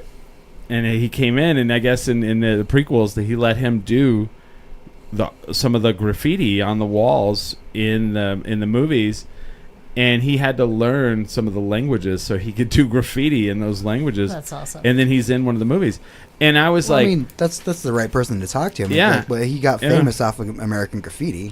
doing graffiti, not the movie American Graffiti, but he. Yeah. No, I mean George Lucas. Yeah. Oh, that's right. But he got famous off that when movie. he said that, I was like, "You're correct. There is no revolution. There is no war without the artwork." I was like, "You're gonna have it. Like people are, when people are not happy, and someone's like, I was like, art's the only thing that changes the world until they stop the art." And I was like, they cannot stop the art. There's no way to stop it. Yeah. It's unstoppable. Because what are you going to do? Literally police every human being every minute of their life and then see if they have a spray can and they, that it's going to happen no matter what you do. Yeah. And that's how we tell other people that we're like, whenever they clamp down on you and you're all, well, I'm unhappy. I wonder if other people are. And you go, oh, yep. Other people are as well. Yeah. I mean, I was a kid when the Berlin Wall came down, and like that's the one thing I remember seeing on the news. I was like, it was covered in graffiti. And I kept having to ask my mom because I couldn't understand any of it because it's a different language. And she's like, "Oh," she'd tell me what it meant, or like little snippets that she could say. Well, and then people would make people like you're like, oh well they can censor music. Well, that's when you throw things in the music that they don't really get. Mm-hmm. I mean, it's been happening forever. Or you do it live. You do it live in someone's basement or attic or backyard where even a parking lot. Oh, I think one of the neatest things right now is the youth are just taking over public spaces. Right? Yeah. They're hopping into a KFC. Yeah. And just pumping out. Okay, all wait of a minute. Sudden. You mean Denny's? Come on. Or Denny's or McDonald's or Burger King. Burger King. Yeah. They're popping in there and they're setting up super fast guerrilla style, throwing out a set. I went to what Burger Yeah, he went to one at Burger King. Two Burger King beatdowns. Yeah. I don't know why they called it that, but that was the name of the event. Yeah. What, here? Did that happen in Albuquerque? That was in Albuquerque. The famous one is the Denny's, though. The punk show at the Denny's. Denny's, get the fuck up. I think it's fabulous. And we've had a few youth here, shout out Odie, and Italy, who have gone out of their way to take over parking lots. Yes. And the skate park.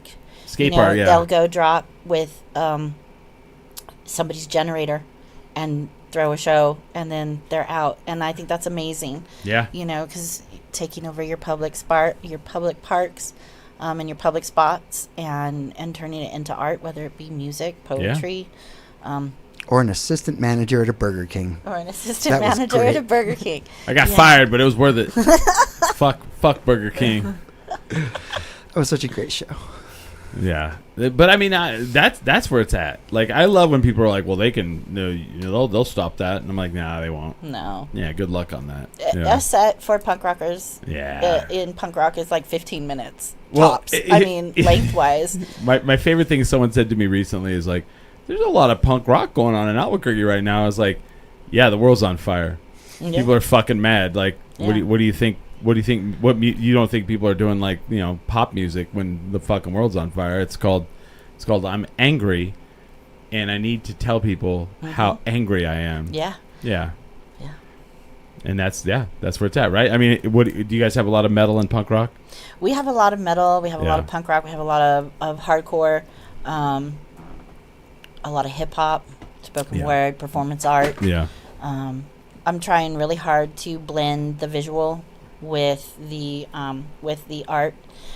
This upcoming First Friday, we have actually Art for Me, shameless plug, with DJs, DJ Loki, DJ Prickly Pear, and Lila.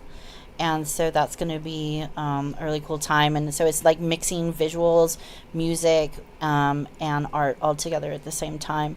I don't know if anybody's ever heard of Greg Deal from the Dead Pioneers.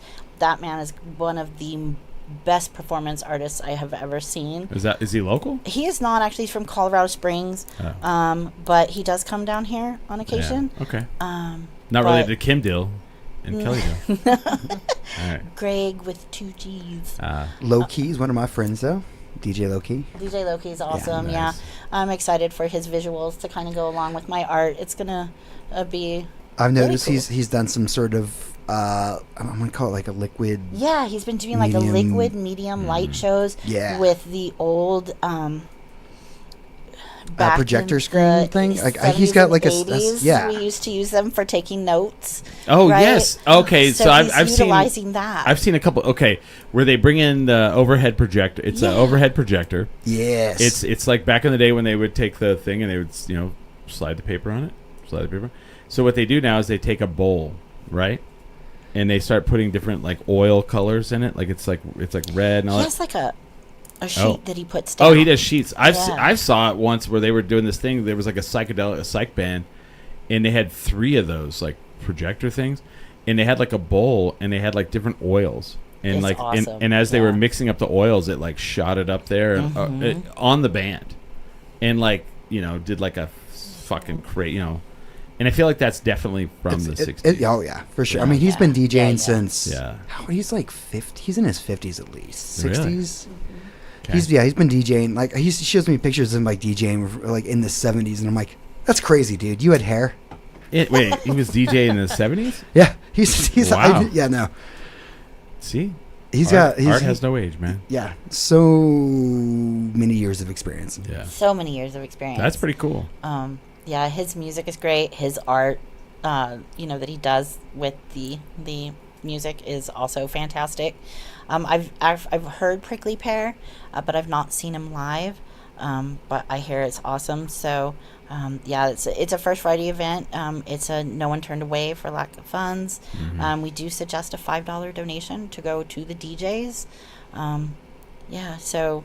It's pretty cool. That's pretty cool. I'm really interested to see how this is going to go. And I wanted to get into that because like I want people to know music is alive. Music is out there. Like you can go watch live music. And when people go, well, I only go on a Revel site and whatever the fuck Isleta Amphitheater is called now, the Federal Union Credit motherfucker. By the way, on that, so there's a band that's coming there that I wanted to see, right? So what is it called? It's like First Financial okay, or something ridiculous. So I thought like, well, that's ridiculous, right? Well, Wu-Tang is coming with like somebody, Bone Thug. So they're playing out there. So I click on their tour, and I just look down the cities they're in. How many of them said First Financial something? Dude, it was nuts. It was like 20 different dates. I would say 15 of those dates are now an arena that's called First Federal blah blah blah Financial it's Credit. All banks and stuff. Yeah. So long. It's ridiculous. But like 15 different venues in 15 different cities are called like some sort of credit union, financial something or other, and that right there, I was like, tells you everything. Mm-hmm. Who has the money to put their name on an arena? Banks. That should be like a red flag. And then what is it? The Pit. The Pit now is called The Pit, powered by Nucinda. Mm-hmm. We're 10 drink minimum, powered by Topo Chico Hard Seltzer. Well, at least The Pit sounds a little. It's not a mouthful. But like, I was blown away by like how many different venues now are a bank is like the name. Yeah, that is wild, right? It's wild, and it's wild that like not a lot of people are putting that together. It's like it was weird the first time I saw it. It's not like Coca-Cola and Pepsi and it's financial this, that, and the other. It's all banks. Let me look at I was like, because it looked so. The one I was looking at was Hillary Duff, but no hate, I'm going. And I was, nice. Yeah. And I was like looking at the rest of the tour dates, and I was like, these are all sponsored by banks. What is going on What here? is happening here? Is and that then, all that has money right now? And then you said Wu-Tang, and I was like, oh, wow. So it is just all the venues. Yeah. This has nothing to do with And Wu-Tang is for the children. We all know this, right? Oh, yeah. Wu-Tang is amazing, actually. Wu-Tang does come down and occasionally stop into different community centers and libraries and play chess with the kids. Right? Big chess guys. Yeah, big chess guys. Yep, big time. And they love Albuquerque. And I think that's great. And actually, I have a story about Bone Thugs and Harmony. So I was doing an art show downtown. You and I should be friends. I hear this. I hear this right away. I was doing this art show downtown as a fundraiser for Street Safe, right? Which is... I remember them. Yeah. And so... Bone Thugs and Harmony was playing on an outdoor stage that nobody decided to tell anybody about. Love that. from, I can't remember the club that was right next door to the gallery. So they had everything fenced off. Where was the gallery? I want to say 4th Street on the northeast side of Central. Oh. So it's, I don't remember exactly the name. It was run by Katie. Yeah, I don't know what that one is. It was such a long time ago. Anyway, was it that rallies on 4th Street? Was this one when 4th Street was not a street? It was the. Was it still a walkway? Yeah, walkway. No, it was a street. Yeah, it was after that. Okay. Mm-hmm. There was just a club right across the street, and they Sauce did a lot or Raw or something kind of funky like that. And so Bone Thugs and Harmony was playing this outdoor stage, and they had it completely fenced off, so nobody could even get to the gallery, right? And so we're standing there trying to do this fundraiser, and I'm just looking at Bone Thugs and Harmony with the entire venue surrounded by giant security guys. Wow. And I'm like, how are people supposed to get in, And so that was a huge flop, obviously, because people would kind of walk in, but they were just like not the kind of people who were, they were there for the music. They weren't there for any art, or fundraisers. But so that's at one time that Bone Thugs and Harmony ruined one of my fundraisers. Oh, some art. Damn it, But Bone Thugs! Dang you, Bone Thugs! It's and the Harmony. first of the month. Oh, fuck you up. I almost wanted to kind of hit up their manager and just be like, hey, you guys want to buy some art? You guys owe me some money, a-holes. Want to buy some art? You'll be supporting this really awesome nonprofit in Albuquerque. But I guess, the big thing is I mean, go see art. Go see art. I hate when people are like, there's nothing to do in Albuquerque. There's so much to do in Albuquerque. Kidding me, man. And live music, I have a lot of friends in cover, but and the battle between the cover bands and the originals it's just stupid. I mean, music is music, but it's a lot harder as an original band. I was just talking to someone about this. The cover bands get paid. Yeah. They play the 3-hour casinos, the breweries. You can make a living as that, right? I saw one on Friday. A cover band. Yeah. I went to the Mac Petty. The Mac Petty. Yeah. I don't know what that is. So it was at Revel. Is that a place? Nope. So I went to that's a show. That's a band. I went to the backstage at Revel on Friday night, and it was a band that did Fleetwood Mac. And, I did see a Tom flyer Petty. for that. Oh yeah. And it was $18, and it was fucking well worth it, and I had a great time, and it was in that venue. I got to be honest, it's kind of cool. It's a cute venue. I haven't been in there, but a lot of people. Are you talking about Revel? Yeah, I went to the they got rid of. Have they done something to make it better? So they got rid of the Uptown Funk piano bar. It's gone, and they turned it into it really looks like. I'm trying to think of how to say this. Back in the day, So the only thing I liked, they turned it into something. No, it's not. Is it like a speakeasy? Nope. Like dark and no. Nope. It's like Launchpad bigger. Imagine Launchpad if it was bigger, and they put it's like a sterile, cleaned up version of Launchpad, but with a 90s hard rock kind of look on it, Hard Rock Cafe look on it. But I don't dislike it. We sat on couches and watched and had a good time, and it's very comfortable and nice, and I'm older, we're older. Yeah, and smaller, so you could see smaller bands and intimate settings. It's like the size. Intimate. It's like the size of Sister if Sister didn't have the wall. Yeah, but a very much more comfortable. Yeah. Sit down. Well, because the main room is huge, right? It's for national tours. So it's about a quarter of the size of that. Yeah. I liked it. I'm saying is I liked it. Yeah. I thought the stage was great. I thought there was a great floor. So there's a stage, there's a big floor area, and then there's lots of seating. And it's like what do you call it? Like a table and 4 chairs, and then there's an area that's just couches. Nice. Cool. And I was and I went, He hates it. Smiley already hates it. And that's fine. He hasn't been there and he already hates it. Yeah. You just described it. There's no place for me to stand? Yeah. Oh, there's many places for you to stand. because you said the front is open, right? Yeah, so there's a whole front area to around. stand. Like, it's a dance floor area. Like a dance floor. It's an open floor, like dance floor area. Yeah. They do a lesbian dance there every month. Yeah. The Hot Flash. Is that honestly, where Hot Flash moved to? Yeah, Hot Flash moved there, and I haven't been to one yet. So, like, if I see a show that's gonna be there, and I'll go, oh, it's at that. I'm like, I'm more apt to go. I would rather go there than the main area. Yeah, it's huge. Yeah, it's huge, and the sound blend. It's weird, but I liked it, and The floor hurts my feet. Exactly. So, like, I sat on couches the entire time, drank Jaeger bombs, and and then sang Tom Petty at the top of my lungs, because Tom Petty is one of those people for me, and he's one of those people that you don't know every song. Oh yeah, You don't realize that you go in there and you're like, oh, I know every single song. I saw him at Tingley, but yeah. Oh, I saw him years and years ago. Yeah, in LA. But. And they do whoever that band is, they do a great job.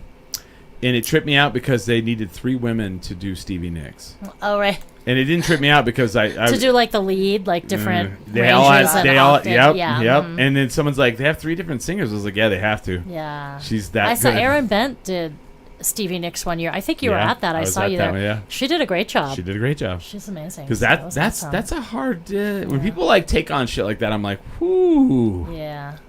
You're gonna do Stevie Nicks, Fake huh? Until you make it. Yeah. All right.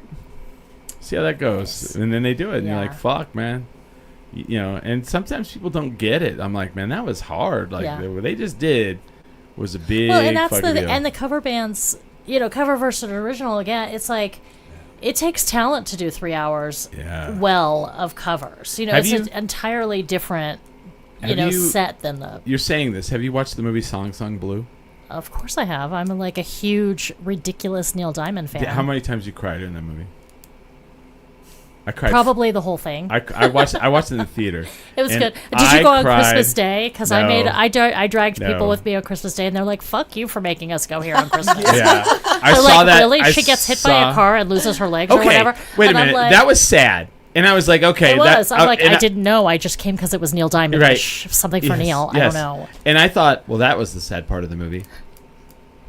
Nope. No, it just goes like, God you're like, damn really? It. How much worse is it gonna get? It's bad. It's pretty sad. And it's amazing, but it's an amazing. It's a good story. It's an amazing film. But that band, like the whole thing took place in like a year and a half. Yeah. Like they make it seem like it was years and years, but and it was then really just like the guy that got to play Eddie Vedder. That fucking I was like, what the hell? There's like Eddie Vedder is being portrayed in a movie. This is it was weird for those of us who who know him. Like the younger people maybe not. But yes, I did see it, and it was good, and it made me want to start a Neil Diamond cover band. So anyone out there who wants to be in a Neil Diamond cover band, please DM me. Rebecca, I want to be in. I don't even sing. What do you do? Do you do anything? You're gonna play tambourine? No, I'll sing.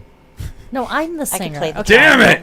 We can both sing. I'm open to whatever. Yeah. But I was immediately like, I must have a Neil Diamond cover band now. I'm teasing you, but I when I do karaoke, that's what I do is Neil Diamond. Is Neil? Yeah. Is that who you sing? Oh hell no! I do. All right. I do. I did. I let cover bands. The night of the cover bands. I did Neil Diamond. Yeah. Blame It on Rebecca did Neil Diamond one year. Someone needs to do it again.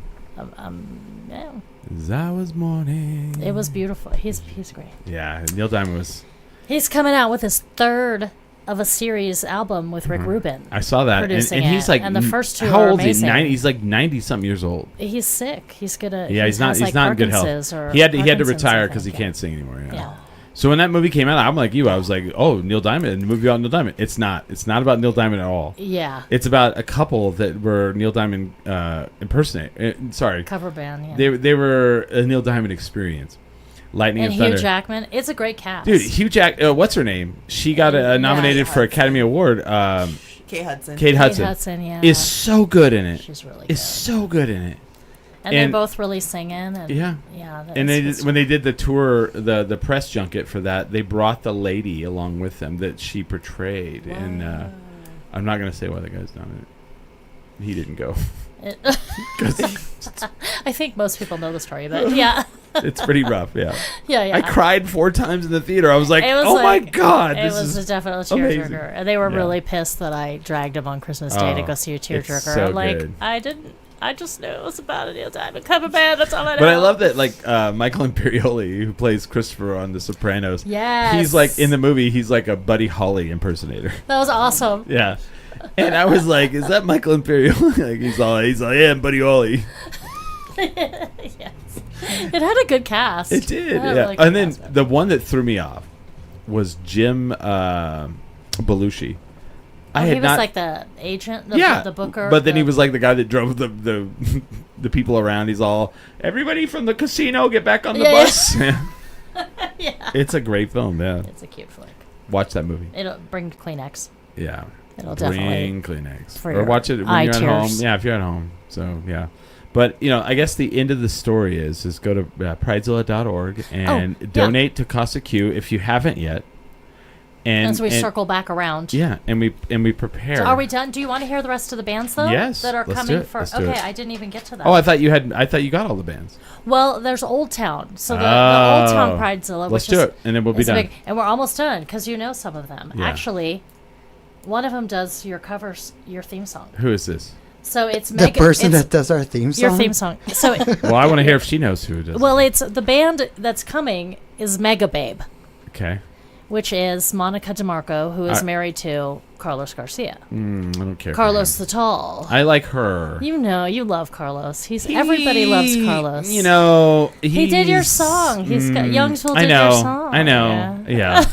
I know. They're amazing, and so they're going to play. Fantastic. And he actually books. Yeah, I know. The Tiny Grocer. I know. Right. You know the whole incestuous. Yeah. So, but I'm like, I really want Monica, and you to come and play. I'm like, but mostly Monica. Mostly Monica. But if I can just get you, I'll have you. But can you bring Monica? I love Carlos. He's amazing. I love them both, and so they're gonna play at the Old Town Pridezilla, which is presented by Pridezilla Tiny Grocer. So they're one of them. We've also got. Let me find it on my list because I need reminders because I'm old and I can't remember anything. Yeah.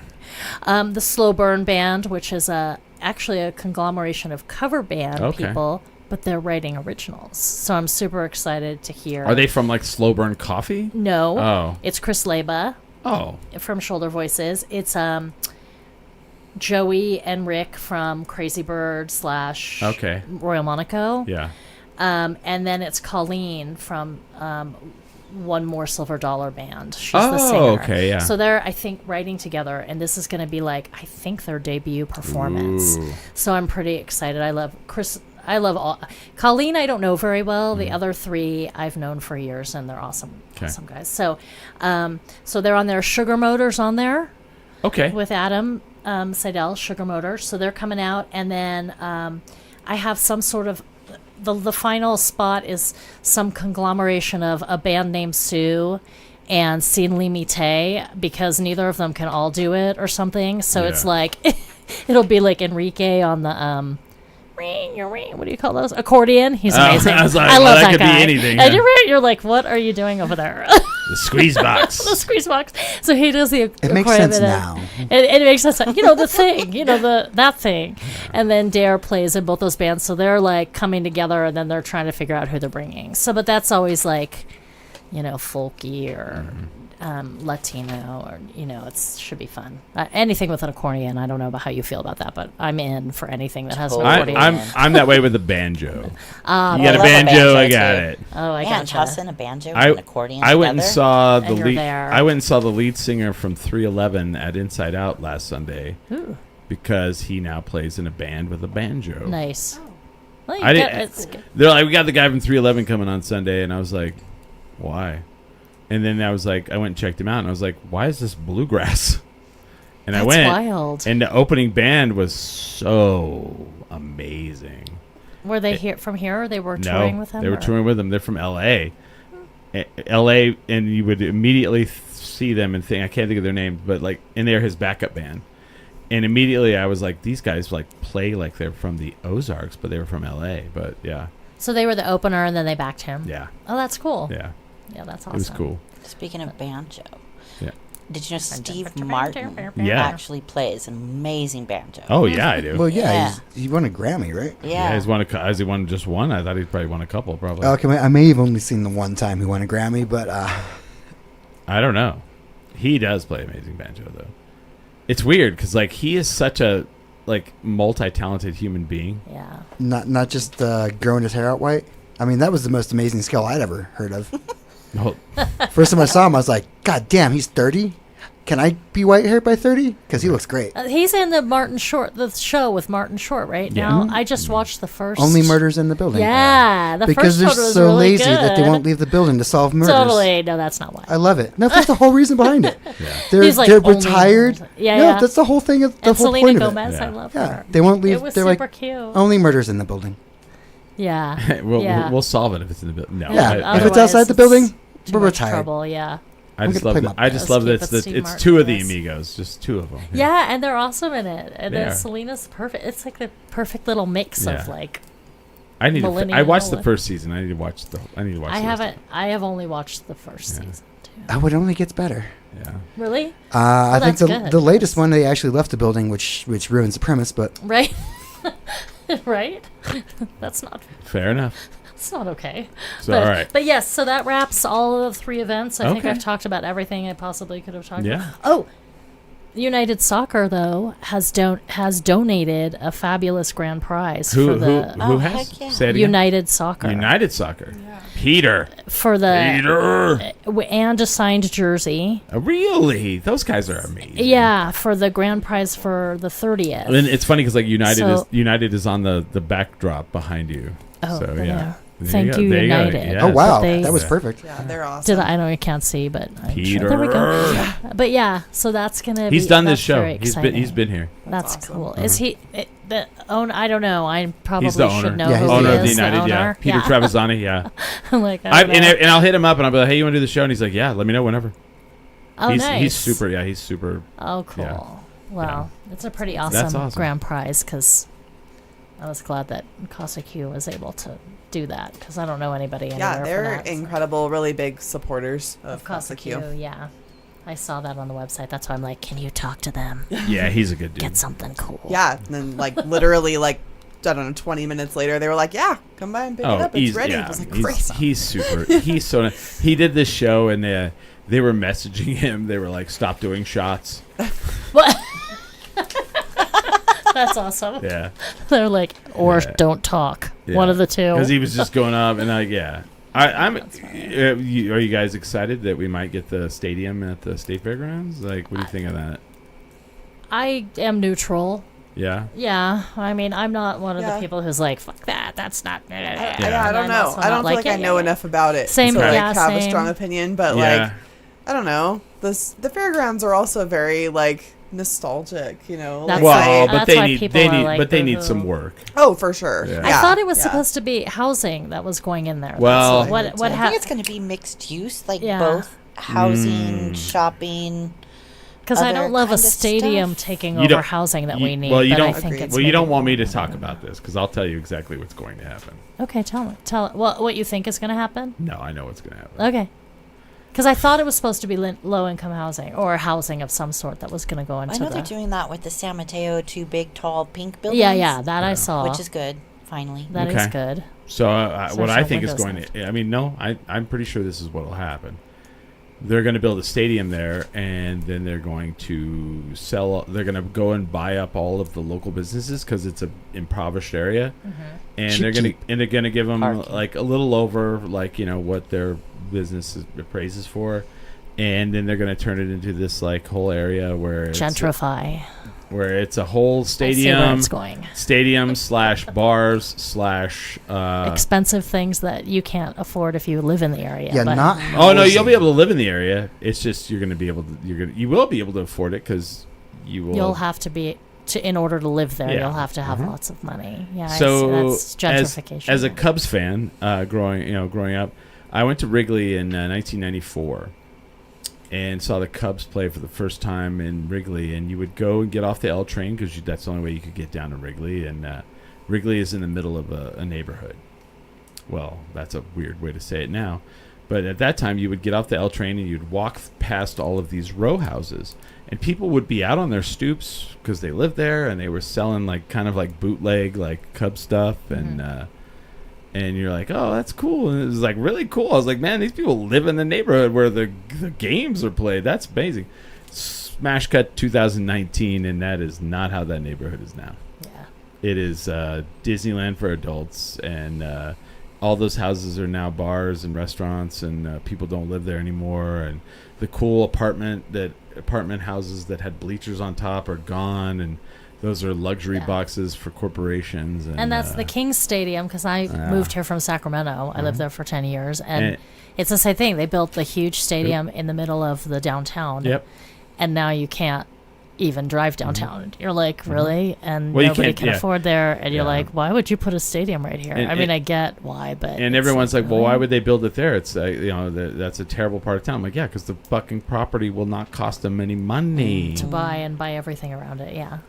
And I mean, well, it's not going to ruin the traffic. So how do you feel about that? It's already terrible traffic. So then how do you feel about it? Because I mean, they got to build it somewhere. Yeah. And I feel like in my opinion, like people were like, we need a so Albuquerque needs a venue that in the wintertime, a band that's playing that's of a certain level can play there. And we really don't have it. We have Isleta Amphitheater in the summer.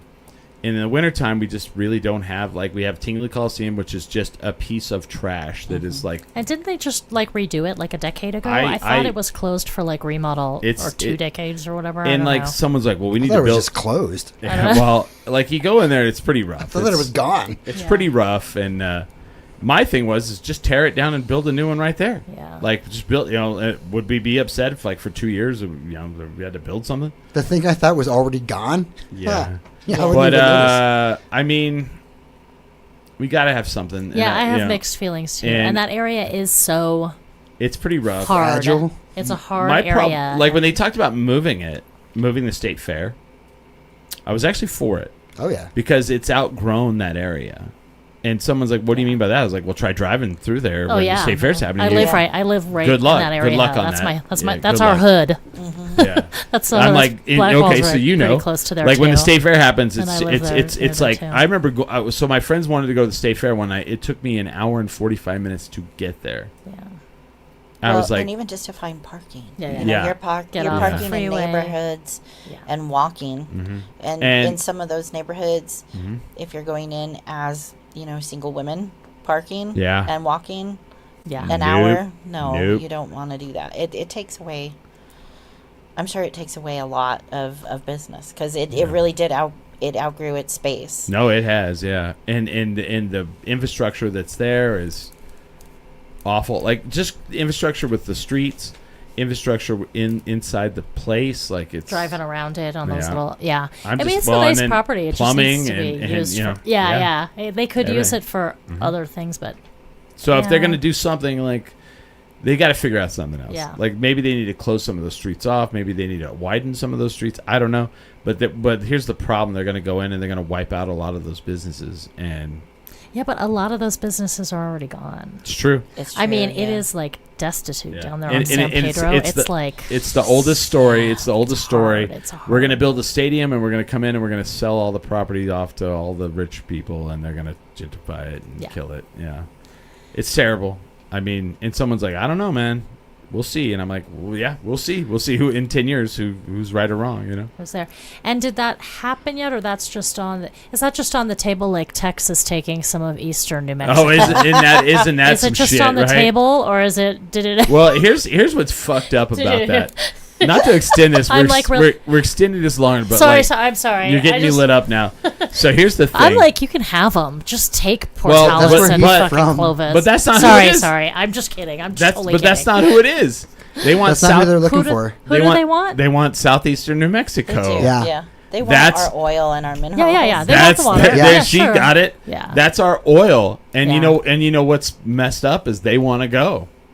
They're like, we're not sure represented. They do want to go because they're all right wing, and they're all like. So you're from? Oh, I knew you were from. You're from Clovis. I'm from Clovis. Yeah. I don't act like I'm from Clovis. No, you definitely but I have friends that are from down there, and they're like, well, we're not represented in the state, and and I'm like, okay, but but that's also like that's a lot of income because our state right now has an influx. We actually have a lot of money. because of the oil and gas saved up industry. Oil and gas, yeah. And that's why they want it. And they also want to go. And I'm like, so we can't just let it happen. Yeah, I'm pretty sure it's not that easy. Although, who knows? I don't know. I don't know how you work that. If it were that easy. I don't know, it's All not right. easy. And then someone threw it out there. They're like, What happened? We'll take my El home state. Paso. And I was like, all right, we would take El Paso. I like El Paso. We'll trade you. I'll take El Paso. We'll trade El Paso. I like for, El Paso. I don't even know what's even in the southeast of that state. Of our Carlsbad. state. It's all oil and gas. It's all it's Carlsbad, so it's the Artesia, Roswell. yeah, it's the edge of the Permian Roswell. Basin. It's Okay. that, if you watch Landman on Paramount Plus, you're like, you get it. Well, I've been to all those places, but I think I don't really know where I am. Mm-hmm. When I'm down there, I'm like, I don't know. 'Cause it We took doesn't- like 18 freeways, the back roads. It doesn't and look here like we are. it looks like Texas. It does. Yeah. It does look a lot like Texas. Yeah. I just found the whole thing so interesting because I'm like, you didn't learn from the Civil War, like when you came first to New Mexico to try and take Yeah. all of our minerals and our Yeah. and everything that we had. Here we go again. Yeah. I was like, and then someone's like, well, let them have them. I was like, you're not thinking if you No. think. Yeah, that. no. I was joking anyway, and No. I'm like, what do they want? I mean, I knew what they wanted. They want the oil and you know? gas. They don't give a shit about the people. Yeah. No. I just. Yeah. Yeah. So anyway, on the table, so they're proposing to build the new stadium Yeah. in that area. It's And we not haven't. actually I don't think a it's. done I think deal. it's been said. Yeah. And I mean, they want to build it somewhere. They tried to build it downtown. They tried to take a bunch of housing. They tried not to take a bunch of housing. Downtown. They were going to kick a bunch of people out of housing, which was bullshit.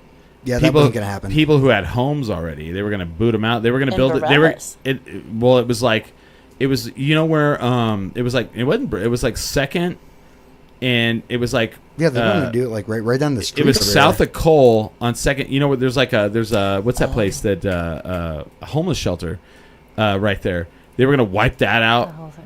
Yeah, and I was like, Yeah, but it has to be huge. I mean, it has to take like a whole city block. and I get it there. because like if you go down to El Paso and you go down to their downtown, they do have their stadium downtown. Yeah, They yeah. have their civic center, but it's like you could have built it like maybe over by Lomas. Well, also our downtown is not that big. Yeah. We have like a tiny downtown. You could have taken out. You could have put it over in Lomas. Do we care about that Burger King right there? We Right. don't. Well, You and know? the other thing, also one thing Sacramento did that I thought was so weird at this time is they build Marysville, which is just north of it. It's like north of the main city. That's where their big like concert hall is. So you actually have to drive like 30 minutes to get there.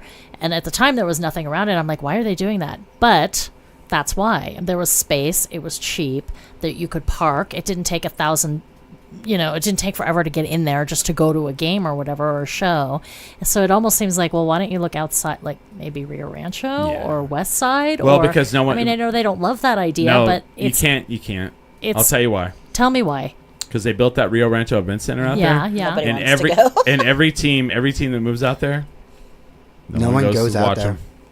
Because people just won't drive that far. That's a good way to just lose money. Yep. Building something in a place no one will go. Yep. Well, and I think Amazon bought up so much land on the Yep. west side Yep. that you can't even build anything out there. Correct. And 'cause you're it's their are you whole gonna fight campus. Amazon? Shit. Yeah. Yeah. We Yeah. used to have that wonderful, we used Vista. to see the Vista and the volcanoes and Yeah. Mount Taylor, and now you have Amazon. Mhm. A big square block of Amazon. Yeah. Interesting. But yeah, we'll see what happens. Yeah. But who knows? But if I need underwear by 7 a.m. the next day, It's true. 4 a.m. Man. I shit Oh, yeah, that's myself. right. God 4 dang a.m. you it. can All get right, them. hold on. Let me see if I can get some more. Yeah. Yeah.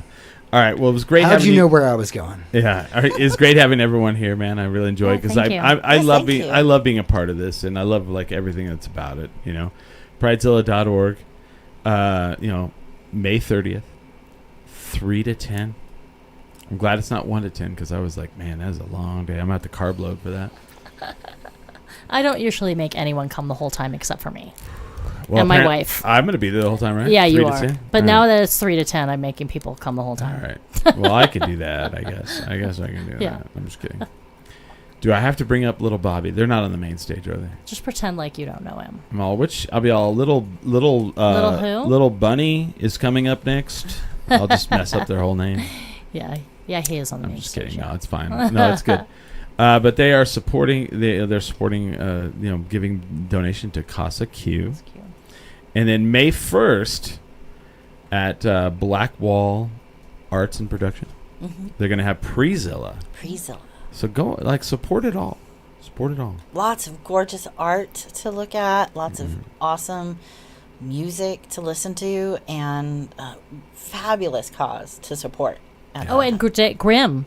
Dave Grimm's going to be doing some magic. Dave Grimm's magic. At all the Pridezilla events, I think. And if you can't go at all, the more, the less time you can be there, the more money you need to donate. That's right. That's the rule. That is the rule. That's the rule. Thank you, Rebecca and Jessica and Kamisha and Smiley and all of you guys who've watched us and are watching us and are listening right now while you're long haul trucking or while you're on the treadmill. I found these out recently that people do these things while they listen to me. And guy's like, yeah, I'm a long haul trucker, man. He's like, your show's perfect. I was like, awesome. Dig it. Yeah. So, yeah, I love it. And, so help support. And, we'll be there. Smiley, you're going to be there for all I'll see what I can do. Okay. Okay, and you're going to say it with you. All right. And with that, we are 10 drink minimum. minimum. Get him, bro.